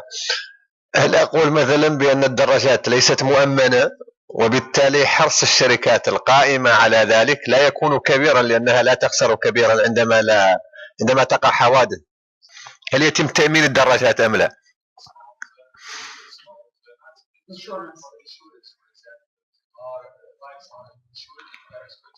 That's possible. No. They're insured against theft. They're not insured. The riders are not. بالتالي لا محامي لها. Yeah. But this is interesting. You know, what you see is that from this one story, you can make several stories. So a way you could handle that with your class is get a group of people together who are interested in this subject of bicycles, and every one of them does a different part of the story. Okay? I have used this technique in my own classes. Sometimes it's extremely successful. You know, we did this with a story on internships, which are a scandal. You know, in Paris, interns are paid less than what it would cost to support a slave. You know, sometimes they get no money at all, and they work for nothing, and they get no reward out of it. They're abused. Pardon me? No, stagiaire. Yeah, student interns who work with news organizations or with other organizations. And we divided up the task. There was one group that looked at judicial decisions regarding interns. There was another group that looked at the conditions of life of interns. There was another who looked at the career effects, etc. You know, and between them, they got a very complete picture of how the system worked. So you could do this with bicycles. You can come up with half a dozen ideas about bicycles, bicycle accidents, and each part of the story gets a different treatment. Okay. In the case of interns, we ended up by building a website because we were going to propose the story to a number of news media, but then we heard that there was going to be a national strike of interns starting the following Wednesday. So by Monday, we had a website up. And we became the reference news source on the story. That was a great deal of fun. Okay, sometimes you get... من فضلك. Pardon me? من فضلك. فقط أريد أن أروي قصة توصلت بها من الأمس عبر الواتساب حول الدراجات. وهي قصة مثيرة ومهمة تبين بعض المؤشرات.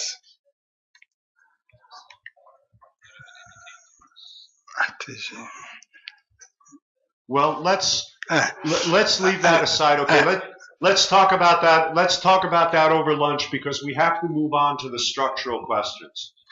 Okay. هي في نفس الموضوع. هي في نفس الموضوع. I understand that it's relative to the topic of bicycles, but But our focus right now is on narrative structures.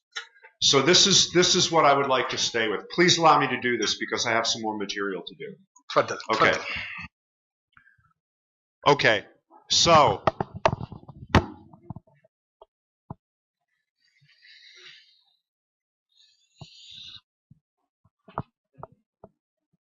okay. This is a tragedy. This is a tragedy. Someone starts out as an ordinary person, maybe a good person, but an ordinary person. Their life rises to a certain point and then falls back. They rise and fall. This is the structure, for example, of a portrait of an honest public official who goes corrupt. Okay? Or it's the portrait of, you know, a gangster. This is a narrative structure that is very common in analyses of failure.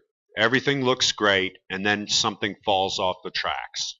It's the story of Hillary Clinton's presidential campaign. Okay? Okay, of course, the great tragedy writers, we think of Shakespeare before anyone else. You know, I think students should read Shakespeare. What the hell? Ronna, would you go next door and tell him to turn off the drill? Please. Thank you. Okay. So, again, students want to invent structures. This is very foolish. We have thousands of years of literary and, in the last couple centuries, cinematic experimentation where people have developed structures that they can borrow. You know, why would we invent the wheel? We can refine the wheel, we can make a different kind of wheel, but we're not going to invent wheels. So, if a student tells you that I want to do such and such kind of story, don't hesitate to suggest to them people who have done similar kinds of stories or literary people. You know, when I was working in Paris on a book about a kidnapping that ended with the death of the woman who was kidnapped, okay, very complex crime story, I read Balzac. I took Balzac's book, Splendor and Miseries of the Courtesans, because it had all the same elements of my story. Someone high in the government, lawyers, criminals, art, poetry.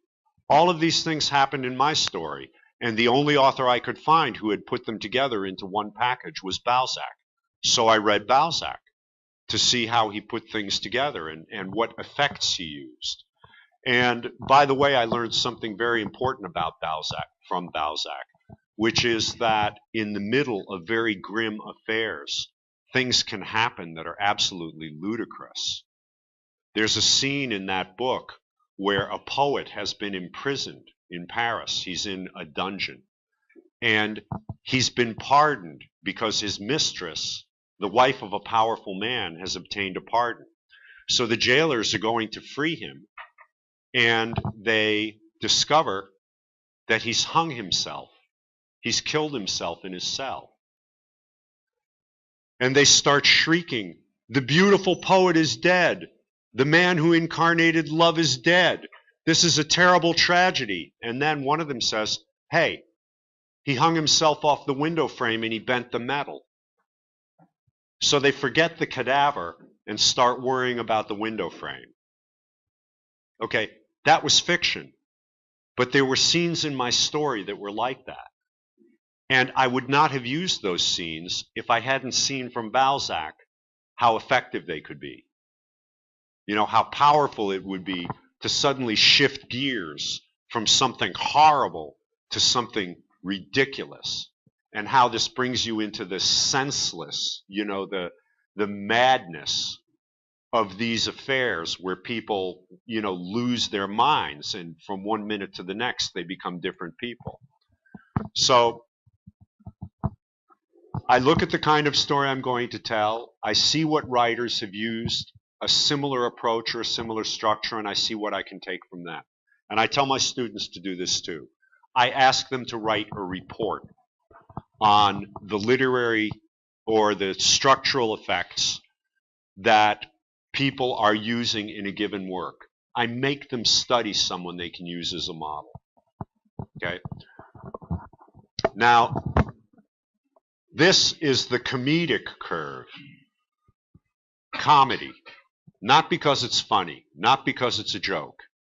It's called a comedy because it ends well. As Shakespeare said, all is well that ends well. And in the comedy, we start in a place where everything is fine. We're in the world of normal reality, okay, where the world functions more or less well. We get up in the morning, we're happy to see the wife and kids or to go to school. We go about our business, and then something happens, and we realize that this normal state of affairs is a lie or an illusion. There's a problem that we weren't taught about. Okay? The wonderful advances in medical technology have helped to create a generation of handicapped kids. The invention of the electric drill enables us to make holes in concrete, but it makes it so difficult to understand each other over the noise.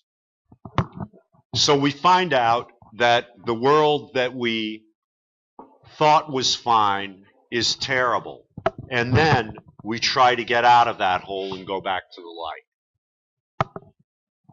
Now, this is the prototypical structure of an investigation, because we're telling people something they didn't know about how the world is going off the tracks. And if we want them to finish the story with a sense of hope, we have to lead them back toward the light. We can't just leave them here, okay, down in the dumps, walking through hell without a guide. We have to lead them back out. This is why Dante Alighieri, the great Italian poet, called his masterwork, a trilogy, the Divine Comedy. Because in the first volume, he takes you back to hell. And then he leads you on the long path to redemption in heaven. Okay? This is a structure that is hardwired into the human consciousness. This structure lives in everyone. If your students cannot handle a more sophisticated structure, well, there are sophisticated ways of doing this. I don't mean it's not sophisticated. But if they don't have another solution, it's very simple. You say to them, take everything that leads toward the bottom and put it here. One after the other, take us one step closer to the bottom with every turn of the wheel. We really need to turn that thing off before we all freeze to death. Why don't we just unplug it? Okay. The stuff that we do that leads us toward the top, back to the light, we put here. So it's like building a stairway down to the cellar and then building a stairway back up to the first floor.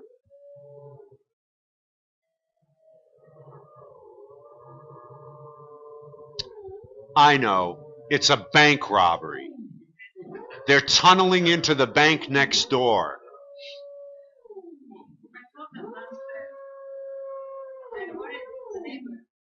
The neighbors?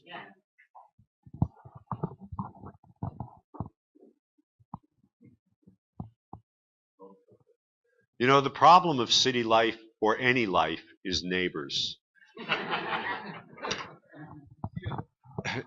Just a little aside, Jean-Paul Sartre is not my favorite author. but he did say something that, you know, really captures the French mentality. He said, hell is everyone else. Hell is everyone else. Yeah, l'enfer c'est les autres. Yeah. L'enfer c'est les autres. Okay. So, they tell you the story they want to do. Okay, so, is the bicycle story a tragedy or a comedy?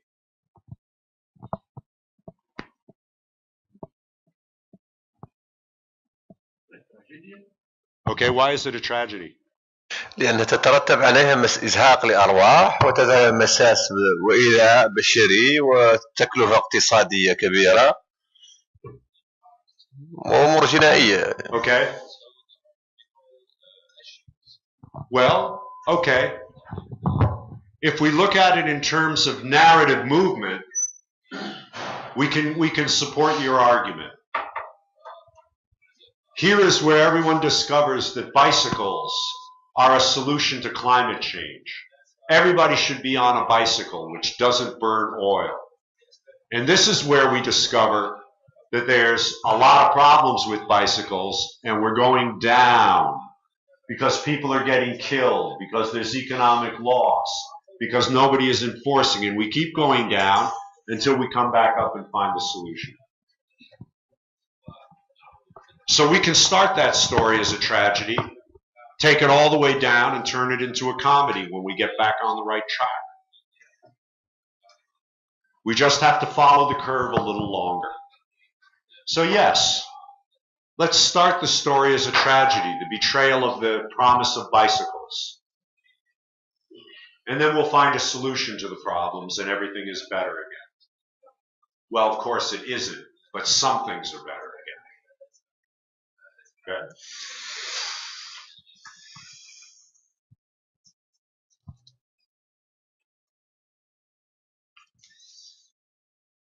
It is now 12 o'clock. Allow me to consult my agenda.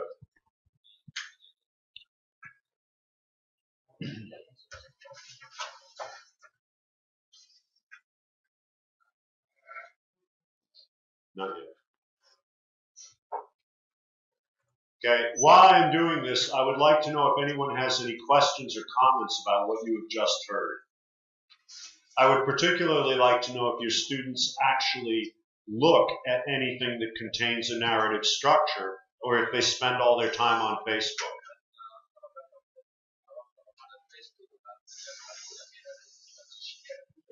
Sure. They spend all their time on Facebook. Yes, sure. Okay. So how would you solve that problem? How will you get them to look at other stuff?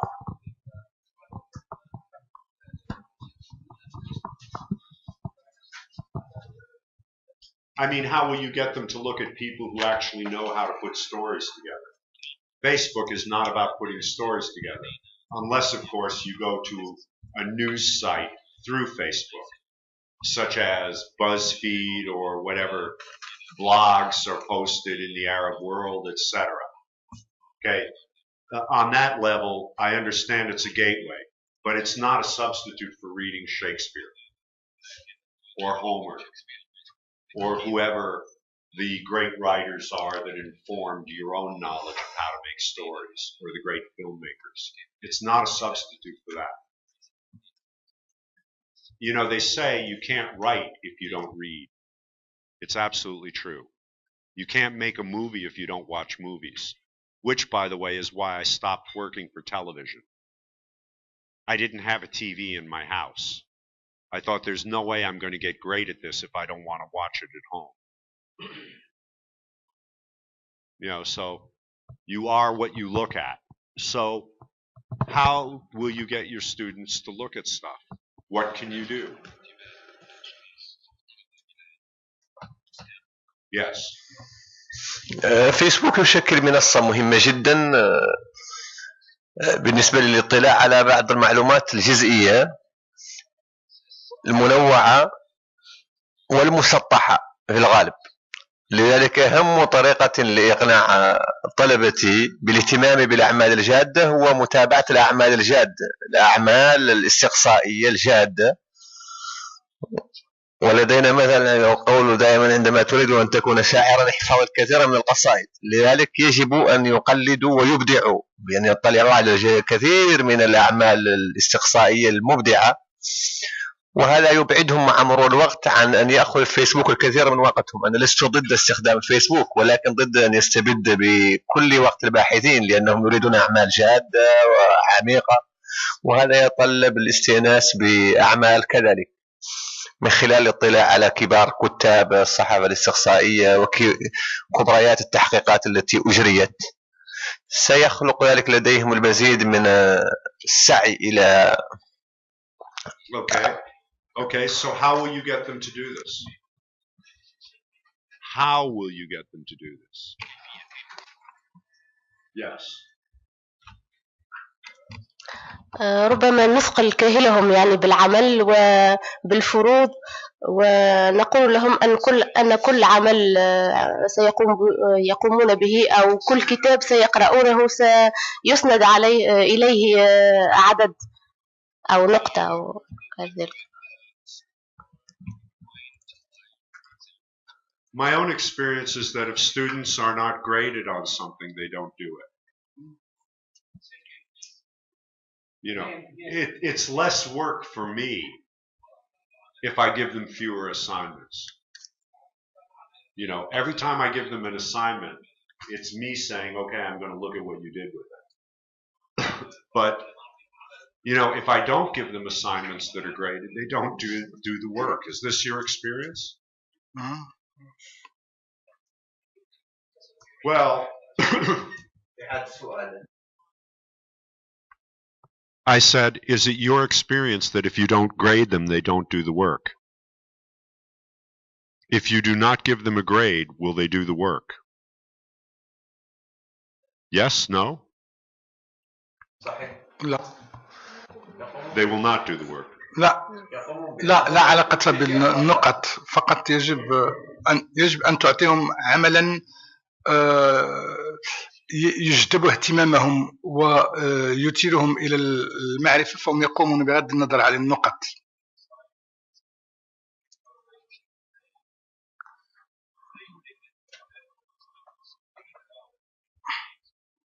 Okay. All right. Okay. What are you assigning them to do now?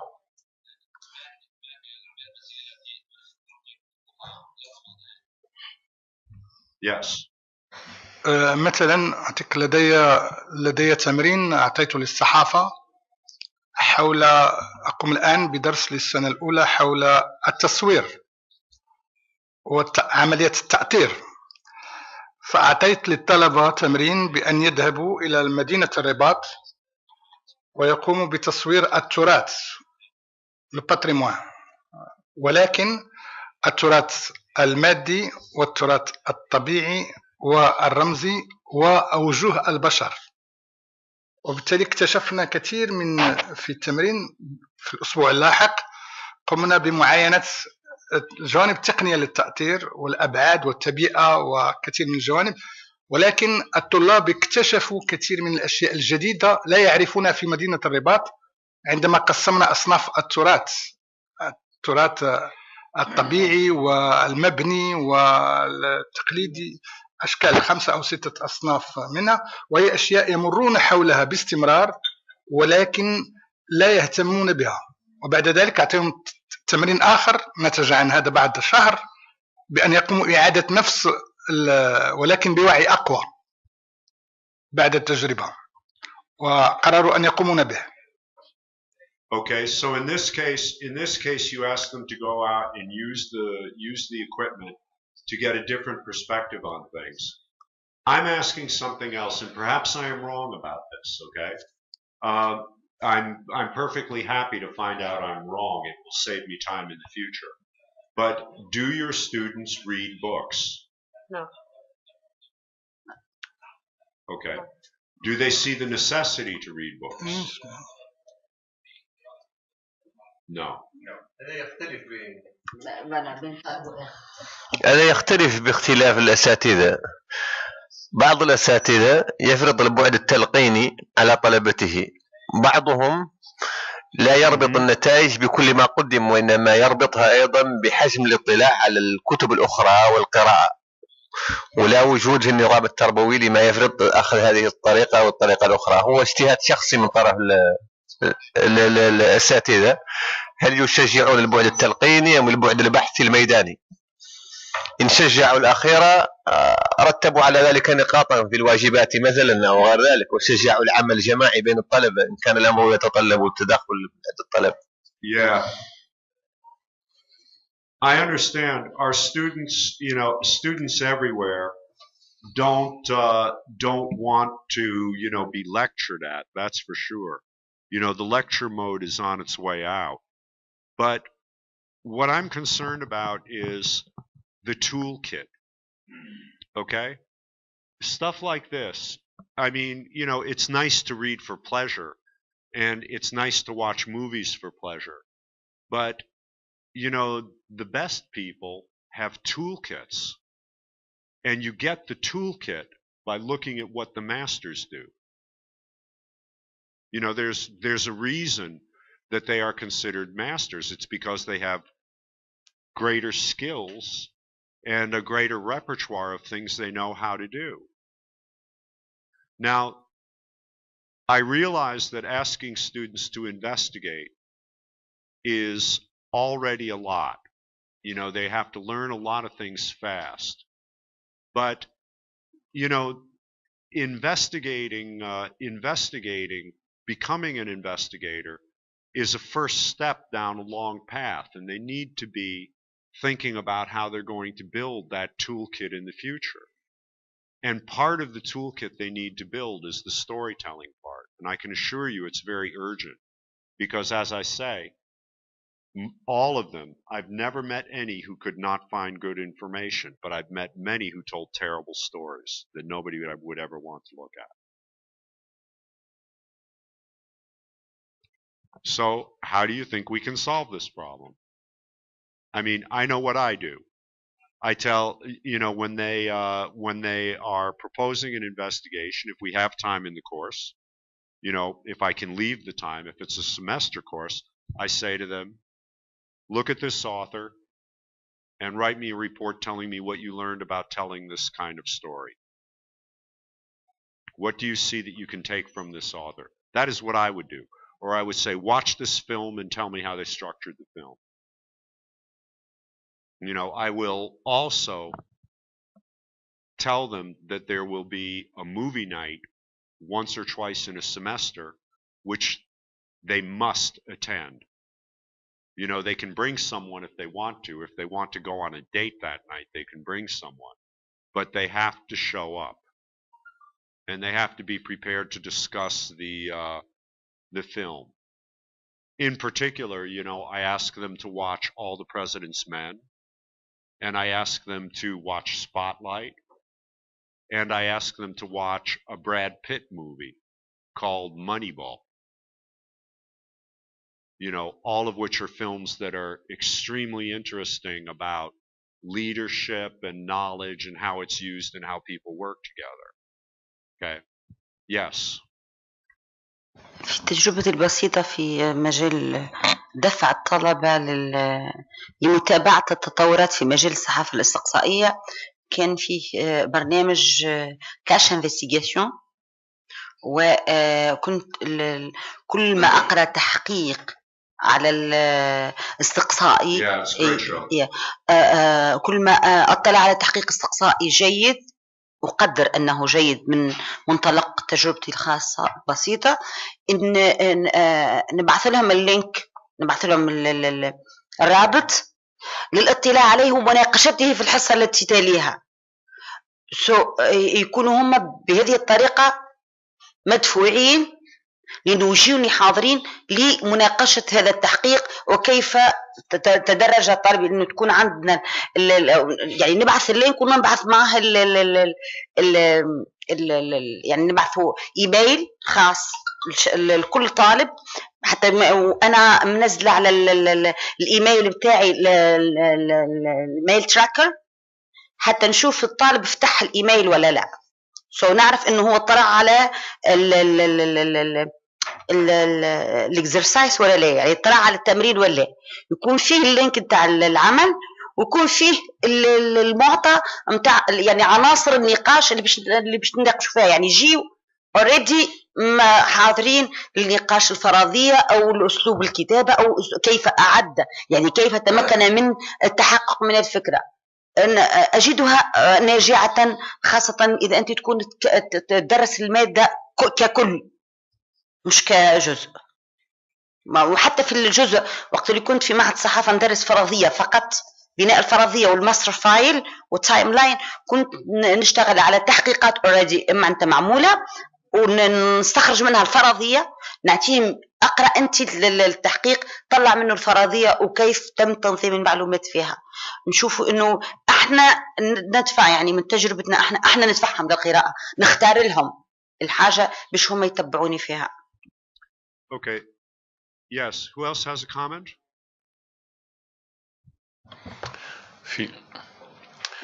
في الغالب وفي مجال القانون هو يختلف بعض الشيء من التصوير ومن السينما وما إلى ذلك، فأنا لا أنتظر منهم أن يقرأوا كتابا بالكامل عن القانون الدولي، عن قانون الإعلام، لأنهم لن يفعلوا ذلك. الذي لاحظته وهو أنهم يختاروا في أقصى حد يختارون ما يقرؤون، أو كسالى يقرؤون أجزاء من الكتاب فقط، وبالتالي فالذي لاحظته هو أنه يقرؤون مقالات أكثر ما يقرؤون كتب، وهذا جيد كذلك لأن المقالات أدق من الكتب العامة أي من تكست بوك.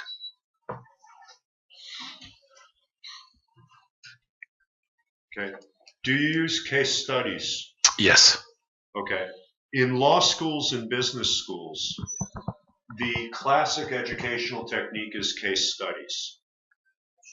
Okay. You can use average investigations as case studies. Typically, the classroom method in case studies is very similar to what Bahija is doing. Okay. You set forth a story and there is a problem that must be solved in the story. Okay, for example, your students could walk into the class.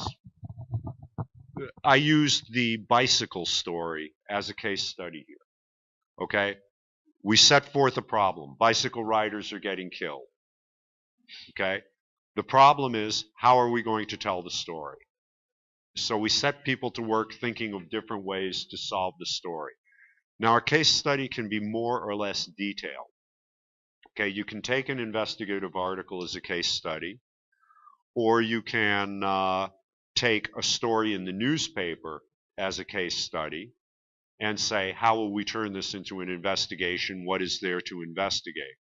Okay, the only requirement if you are going to take a case study approach is that you absolutely have to know the case forward and back. You have to know the story and how it turns out. You know, not just what is in the case, because if you tell them everything, it's not a case study, it's a lecture. If you stop with the story, you have to know how that story would turn out before you begin to teach it. Okay? Because you have to lead people toward the conclusion of the case. That doesn't mean, you know, that, well, you know, it can be equally useful to have them make mistakes as to get it right. You know, sometimes case studies put them in a difficult position. Now, there are two ways of using case studies that, you know, you should all know. One of them is to illustrate a situation. Okay? If you are asking students to analyze a story, you are using the material as an illustration. How did Michael Moore create this narrative? Okay. What are the scenes? What is the rhythm? How does he use the camera, etc.? It's an illustration. So you're discussing the specific techniques that he's using to get something done. Okay, and his material is the illustration of the techniques. The second way of using case studies is as a simulation of a real world experience.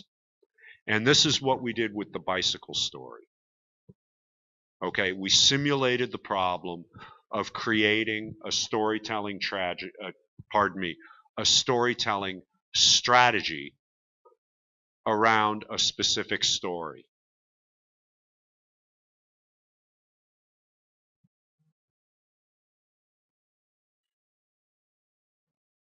Which of those two approaches do you think is most effective? And why? To illustrate or to simulate?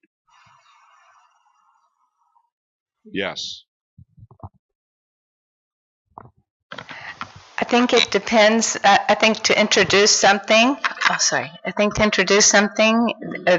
the illustration is beneficial, but the simulation would have them more engaged. So I think that I would do both, to get them to understand it and then have them do it, but maybe in but different cases. You agree with that? أظن both of them are good. أظن بأن الإليستريشن والسيميليشن كلهما جيد. لماذا؟ لأن الإليستريشن هو لكي نظهر ما وقع في بعض الأحيان لصحفي تنكر أو استعمل كاميرا خفية أو ما إلى ذلك. وفي بعض الأحيان حينما يتعلق الأمر باستعمال بعض الطرق في مخصوص التحقيق، فمن الأحسن أن نعمل سيميليشن لكي يرى ما هي المخاطر التي سيواجهها، وبالتالي فكلتا الطريقتين جيدة حسب الحالات. Okay. When would you use illustration?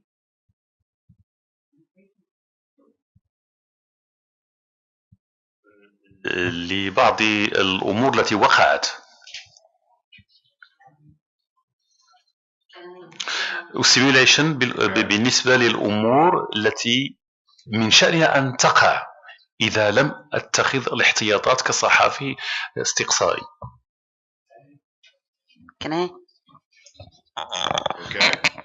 أظن أن استعمال الإليستريشن. Pardon me just a moment, I want to return to this. In the same sound. Yeah, I need to say something more about that. Okay, simulation to see things that might happen if we don't pay more attention. For example, we use the bicycle story to focus attention on how you would tell this story so that you don't do a bad job of telling it. Is this what you mean? Have I understood? Okay, please. أنا أتكلم عن الجوانب القانونية فيما يخص طرق العمل بتاع العمل الصحفي. Okay. You're speaking about the use of case studies in legal education. In legal cases. Okay. Well, in general terms, I think what you're saying is very valid, and I see absolutely no reason why you could not apply that to teaching investigative work. Okay, you can use that. You have to use what you can do anyway, what you know how to do. So apply that. Let us know how it works. Okay, that approach. What were you thinking, Bahija? أنا يعني بالنسبة لي استعمال الإليستريشن هو لمحاولة تقريب الكونسبتس، تفهيم يعني لفهم طرق الطرح. فيما استعمال السيموليشن يكون بطريقة العصف الذهني لتدريب الطلبة على تجاوز يعني على التفكير في طرح المواضيع وفي تناولها. يعني to push them يعني لدفعهم على إيجاد أساليب لتجاوز الصعوبات التي قد تعترضهم. يعني هو عبارة عن عصف ذهني لوضع الميزون سيتواسيون، يعني شو اسمها ميزون سيتواسيون بالعربي. Okay. With reference to brainstorming, allow me to say what I have been doing with my classes lately. Okay. I always, when they get into the project phase, they are all given an assignment where they must bring a hypothesis, a timeline, a village map, and the beginning of a master file. the first documents or interviews they have that begin to show the story. Okay? And they are required to present this to the class. I make them work in groups because I cannot manage, if there are 20 students in the class, I cannot manage 20 investigations. The minimum size for a group is 4 people. Okay? So that way I have 4 to 5 groups to manage, 4 to 5 projects to look at, and I can give these projects my detailed attention. I cannot do that with a dozen or 2 dozen or 3 dozen projects. And the other thing I wanted to mention is when they present these projects to the class, I tell the class that their participation is graded, that everybody is expected to contribute to class, and they are expected to identify problems, opportunities, or parallels to the projects that their people are presenting. And I do not wait for them to volunteer. I look around the room and I say, what do you think of this? Yes. Mohammed? أريد فقط أنا عندي تجربة أقدمها في ميدان السمع البصري الروبورتاجات. فأنا أقوم بالطريقتين. الأولى هي أننا مثلا أطلب من الطلبة أن نأخذ الروبورتاجات من القناة المغربية الأولى والقناة الثانية والقناة الفرنسية الأولى والجزيرة والإم بي سي، ونعرضهم داخل القسم، ونكلف كل مجموعة بأن تكون مسؤولة عن قناة تقوم بإبداء الملاحظات، وبعد ذلك نخلق نقاش وينوع حول بنية الروبورتاجات والنشر الإخبارية والعناصر كلها المرتبطة بالروبورتاج. النقطة الثانية وهي أيضا هي الطريقة الثانية أعتقد، أنني أطلب منهم بأن يقوموا بإنجاز روبورتاجات حول نفس المواضيع التي أنجزت في قنوات أخرى بزاوية معالجة مختلفة، حتى أن يأخذوا أحيانا صور من الموجودة في الإنترنت وغيرها فقط تدخلاتهم أو تدخلات بعض الفاعلين، وبالتالي فهذه تجعل الطلبة أكثر ارتباطا بالموضوع وفهم لبنية الروبورتاج والنشرة والقضايا المختلفة، وفيها نوع من الإبداع والإنجاز الخاص. Yes. Another way you can do that in a class on investigation is to take an investigation that was done in Tunisia and replicate it in Morocco. You know, see what you find when you look for it in Morocco. You know, the stories will always be different. There will always be similar elements, but the stories will turn out different because things happen in different ways in different places. So this can be a very effective, if you like, simulation exercise, but it's also one that enables them to do a coherent project. You know, just take what these people did, analyze the methods they used, and apply it here. You know, this can be very, very powerful. Okay?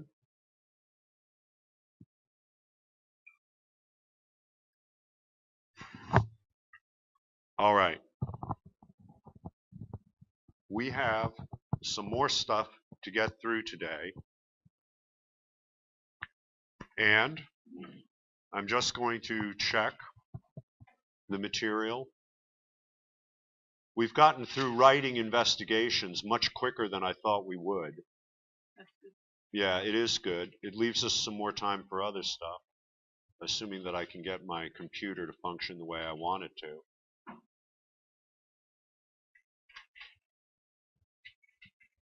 Okay. I want to play a couple of games with you with interviewing. Okay? Generally, students do a terrible job with investigative interviews. Most journalists do a terrible job too. Okay. So the first game we're going to play is called Said, Not Said. What did someone say and what did they not say? Okay.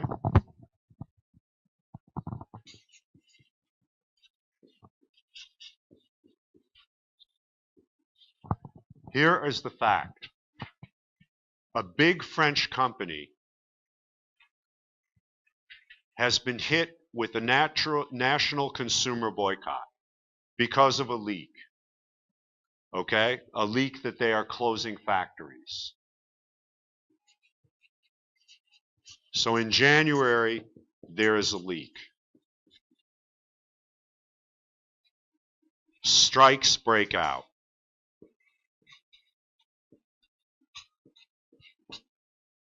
In April, a national boycott begins.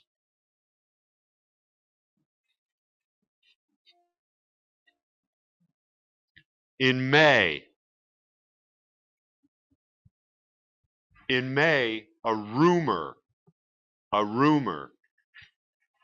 not a fact, not a documented fact, but a rumor is reported in the press, which says the company's sales are down 10 to 15%. Okay? Everybody with me so far? We're now 5 months into the story. There are strikes, there's a boycott, and now there's a rumor that sales are down 15%. Okay? This is a multinational company based in France.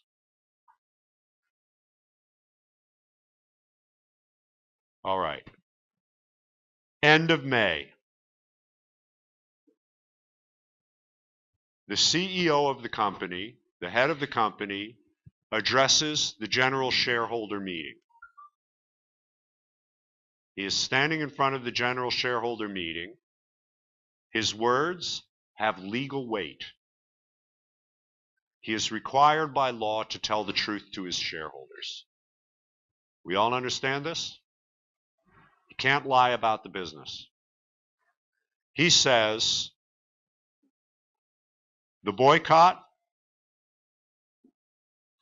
and strikes had no effect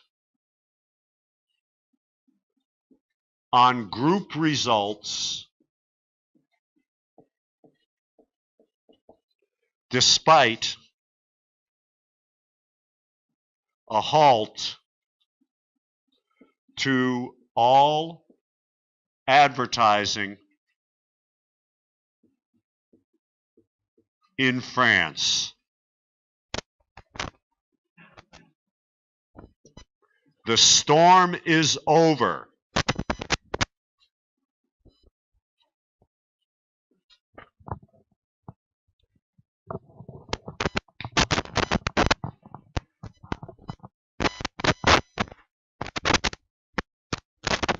That is what he said.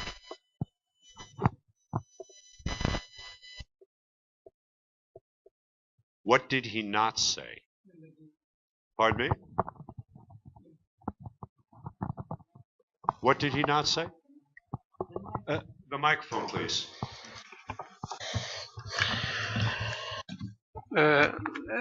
هذه الأشياء التي قالها مسؤول الشركة أو مدير الشركة ربما الأشياء التي لم يكشف عنها مثلا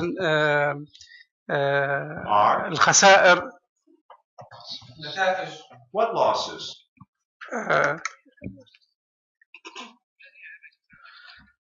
What losses? He said the boycott and strikes had no effect on group results.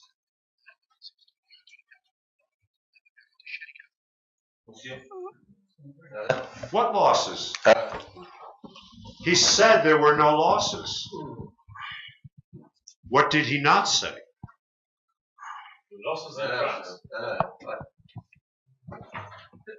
Say it into your microphone, please. تحدث بصفة عامة عن الشركة على الصعيد العالمي وتفادى. Why do you say that? Okay. So the boycott and strikes had no effect on group results. What about the group? إنها مجموعة عالمية. It's a multinational group. نعم. But he said He said there was no effect despite a halt to all advertising in France.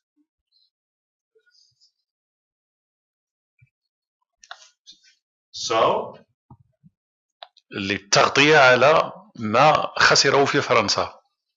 هذا ما لم يقله. Yes. Yes. He said nothing about France. The boycott was in France. He only talked about group results. Yes. He did not say anything about France. In France, the rumor was true. They lost 10 to 15% of their sales. He did not lie, but he did not say it. He didn't say the truth. I agree. He paid for it later. This is a true story. I did not make this story up. I investigated this story. I would like you to know that, pardon me? How dare you use your children as an excuse to make me feel cruel? I am a heartless guy, Bahija, but I will forgive you. I don't want to know about your husband. This is your private business. See you later. Okay. So, this is a true story. I would like you all to know something, which is that the night he said this, there were 600 reporters in the room. I read every one of their reports. Every one. There was exactly one reporter who said, he said nothing about France. One. Maybe the others wanted the advertising to come back, so they were eager for the crisis to be over.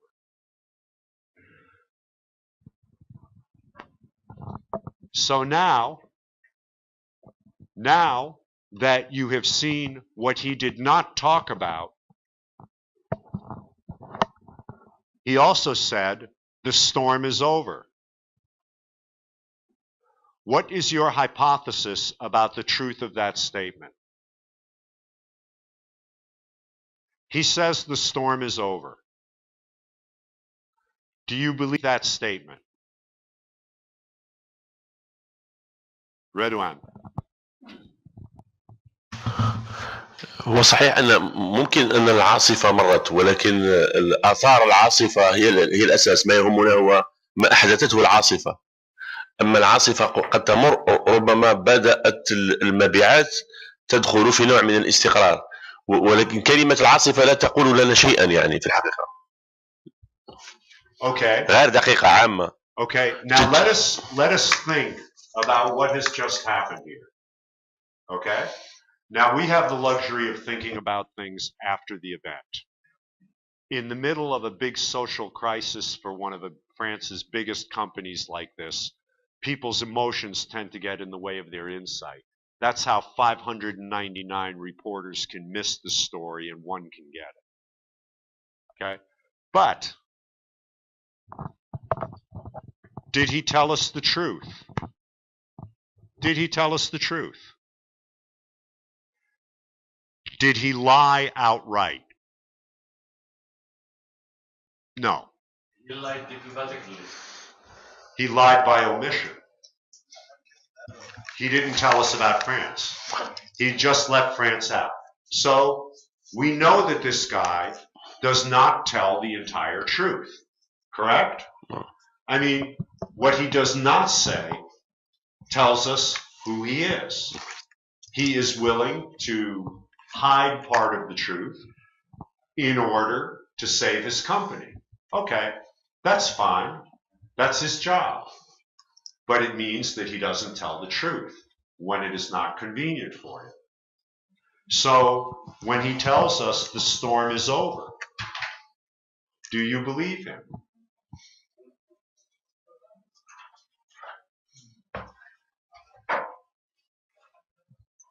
Listen, the point of this exercise is to see a couple of things. It's so that you hear the holes in a statement. You hear the parts of a statement that are not said. as much as the part that is said. And then you draw the implications from. Okay? We say, what does this mean? Do we have a story? The reason I got into this investigation was because he said that. Okay? Not because I thought he was lying. I thought, if he's telling the truth, this is amazing. If there was no impact on group results, despite the problems they had in France, this is amazing. How did they achieve that? You know, so I just started looking at it, and then I realized that he hadn't told the truth, which made it a very fun investigation. You know, when your opponent starts out one step down, you already have the wind in your back instead of in your face. But what you want to do is this. Take statements by public figures, okay, addressing a given question. To be on the safe side, don't take public figures from your own country. Take them from another country. See what is said and what is not said. Now, in this case, with this particular exercise, I'm going to cut it short by saying this statement, there is great reason to suspect that this statement is a lie too. The crisis went on for 5 months. People have been fighting this company for 5 months. Why would they stop? Because he says, you didn't hurt us, haha. I'm stronger than you. They're not going to go away. People don't go away when they're in a big fight. In fact, the storm was not over. Okay. So that is said, not said. I don't have another example to give you for said, not said, but you can find one of your own. It's not hard. Public figures say things all the time. Here's a current example. Donald Trump keeps saying there is no collusion. Well, that's very interesting. He says it every day. His allies say it. But, you know, collusion has a very specific meaning. What else is there that is not collusion? What is he not saying? Okay? So I looked this up the other day. I looked this up because I said, well, this is interesting. Donald Trump, I'm going to write about this week when I finally get a little time. Donald Trump keeps saying there is no collusion. Collusion means an explicit, detailed, written and signed agreement between two parties to do something illegal. Is that true, Metro? It's an official, signed agreement. Okay, so he wasn't stupid enough to sign a written agreement with Vladimir Putin. What else might he have done? What other kinds of agreements are there? How might they have communicated with each other without a signed statement? That's an interesting question. If he focuses the attention on collusion, he leaves aside things like connivance. Connivance is a concept that is primarily employed in divorce courts. It means, for example, that I encourage my wife to sleep with the postman so that I can sue her for divorce. This is connivance. Okay, it's very rarely applied to politics, I think never, but it's obviously something that happened in this case. So that's the subject of a story. The investigation is very simple in this case. I look up the definition of the two terms. I make sure that I've understood them by speaking with people who know more about the law than I do. And then I document the connivance. And the story is done. If anybody steals this story and publishes it before me, I will fine him. Okay, yes, Fred. فقط بالرجوع إلى هذه التقنية سيد and not سيد، أظن أن هناك تقاطع مع تقنية الفاكت تشيكينج، لأنه هناك عديد المواقع الغربية ومن ذلك مواقع أمريكية تعود إلى يعني خطابات الفاعلين وتحللها وتحاول أن تضع علامات صحيح خاطئ صحيح جزئيا وتضع إشارات يعني أخضر أحمر برتقالي إلى غير ذلك قصد محاولة تبليغ معلومة صحيحة للقارئ. فأظن أن هناك تقاطع بين تقنية الفاكت تشيكينج يعني التقصي. Sure it is. I mean, whenever you are playing this game, you compare what is said to the known facts. For example, when we looked at the boycott example, okay, the known facts are extremely interesting here. Okay, a boycott and labor movement that has lasted for 5 months and had no impact on group results, that's amazing. The facts seem to point in another direction. And the fact that, you know, so simply referring to these facts changes the perception of what the man has said. And then when you combine that with the fact that his statement is so carefully constructed to divert your attention, you know, there was no impact on group results, first diversion. Let's not look at France. Let's look at the group. Let's look at our wonderful group. Let's not look at France. So there was no impact on group results despite a halt to all advertising in France. Well, advertising is not sales. What happened to the sales? So that one sentence contains 2 diversions from the main focus of everyone's interest.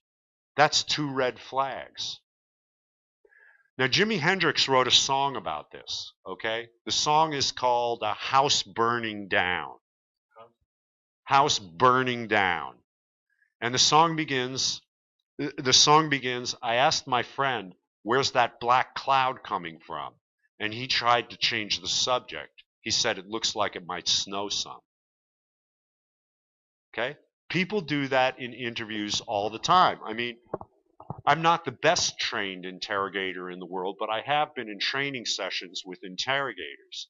And one of the things they tell you is that when you ask someone a question and they respond to the side, something is wrong. Something is being hidden. I say to you, did you park your car in front of the bank at 12 o'clock on Tuesday? And you say to me, do you know how hard it is to find a parking space downtown? You haven't answered my question. You've said it's hard to find a parking space downtown. You have not said, yes, I was in front of the bank. See what I'm saying? By the way, every time you ask a question of a student and they respond to the side, look at them and say, said, not said. That's what I do. بالفعل هذا ما أنتم تفعلونه منذ أول أمس تجاهنا كمتدربين. I've been doing it for a couple of days. It's one of my favorite interview devices. أريد أن أضيف نقطة يعني بسيطة حول نفس الموضوع. هناك الفيلسوف ميشيل فوكو يقول أن ما لم يقل هو أهم مما يقل. Le non-dit est plus important que le dit. Yes. Well, I love Michel Foucault so much that I stole a phrase from him for the title of my last book. Power is everywhere. Le pouvoir est ubiquitaire et invisible et vient de toutes sources, de toutes les directions simultanément. Okay? Michel Foucault is very powerful. Okay. So now we're going to play another game. Okay? This game is called Follow the Word. Oh, did I say follow the world? I meant follow the word. Okay.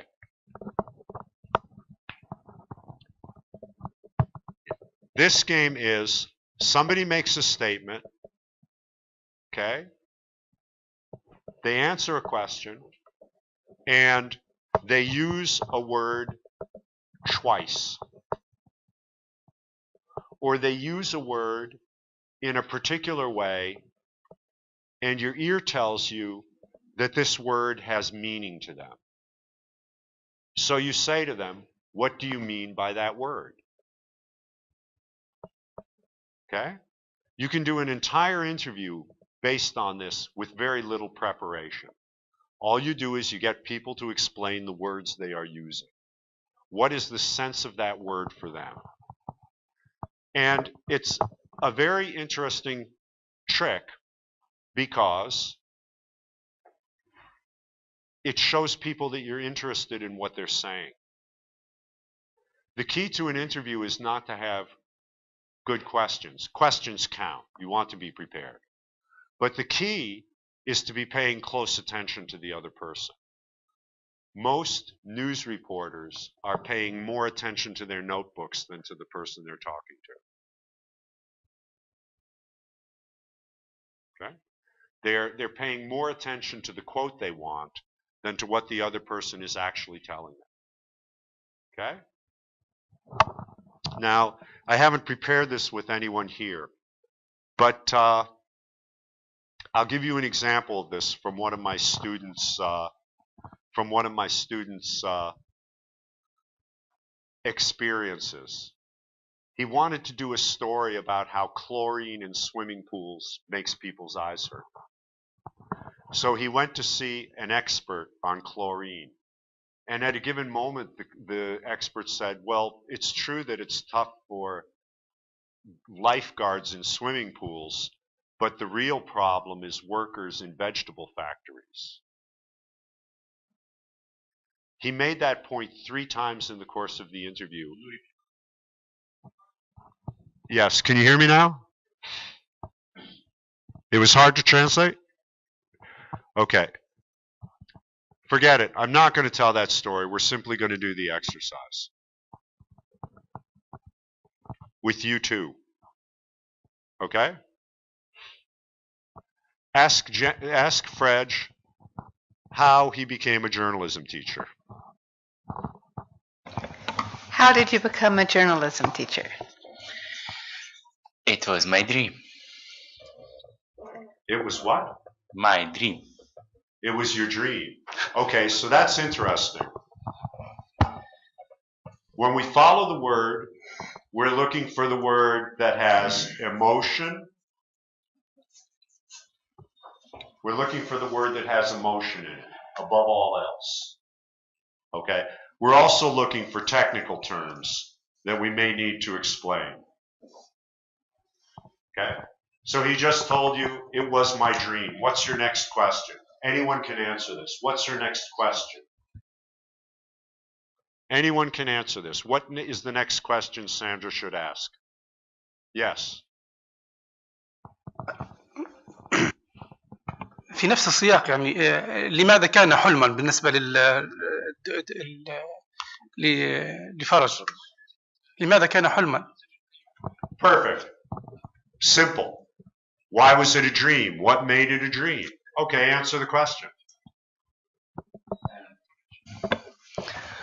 هو كذلك هروبا من متاعب المهنة الصحفية.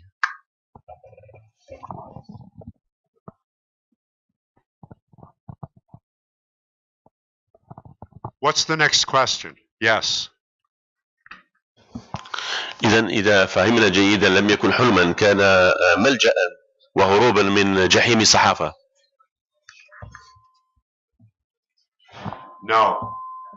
No, you lost the game. The game is not to give your interpretation. By the way, that was a very judgmental interpretation. You were accusing him. You don't like Fred, do you? What have you got against him, huh? Algerians versus Tunisians, is that the game? Listen, look, that is not the game. He said doing it another way would be challenging and exhausting. So the obvious next question is, why would it be exhausting? Why would it be challenging? Challenging is, it's total rhetoric. This is a word that everybody uses now, challenging. What does it mean? So say to him, what do you mean by challenging? Why would it be challenging? Okay, so I'm asking you that, and then we'll leave aside the question of exhausting, and somebody else has to take one word from what he says and ask him to explain it. Go ahead. Why would it be challenging, Fred? لم أفهم السؤال. Okay.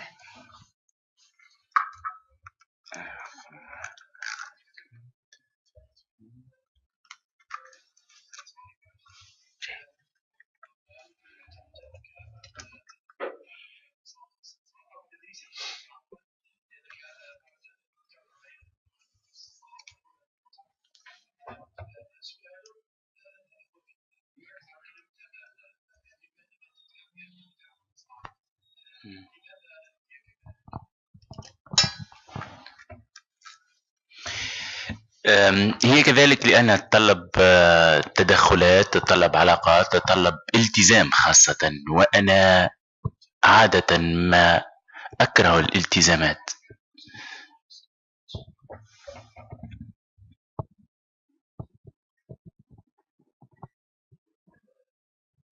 هذه بصراحة إجابة مغرية للتعليق. يعني هل في المقابل مهنة التدريس؟ No comment. You have to ask him about a word. You have to ask him about a word. That's the exercise. Listen. Wait, Samir, listen to me, okay? Because this is very interesting. لماذا تتهرب من الالتزام؟ That's great. That's great. Better. Now listen. Look at the temptation that creeps into the conversation repeatedly. People want to comment on what he's saying. You did, and Redouan did. Both of you are smart guys, okay? So this is something that's very deep. But you don't comment. You don't judge. You just say, what do you mean? Now for me, okay, you picked one of two possible words. You went to commitment and you said, why don't you like commitment? Which is an interesting question. Because that goes to the heart of his emotions. That's getting him to talk about himself. Okay? So that's a very interesting decision you made, and these things happen fast. You didn't have a lot of time to decide. So you went straight for his character. Okay, which is very interesting. Now, what I would have said, let's say that I'm interested in how the business works in Tunisia. So what I would have said is, what do you mean by connections? Who do you have to be connected to? Either one of those opens up an avenue. Okay? I think your avenue is a better choice than the one I would have taken. Okay? It's actually more interesting. And, you know, the words you choose to explain say something about yourself. I'm a little uncomfortable getting too deeply into people's characters when I don't know them well. I have to overcome that. I see you're much more of a shark than I am, Samir. You're much more merciless than I am. Good. Stay that way. Transmit it to your students. Now, let's go get some.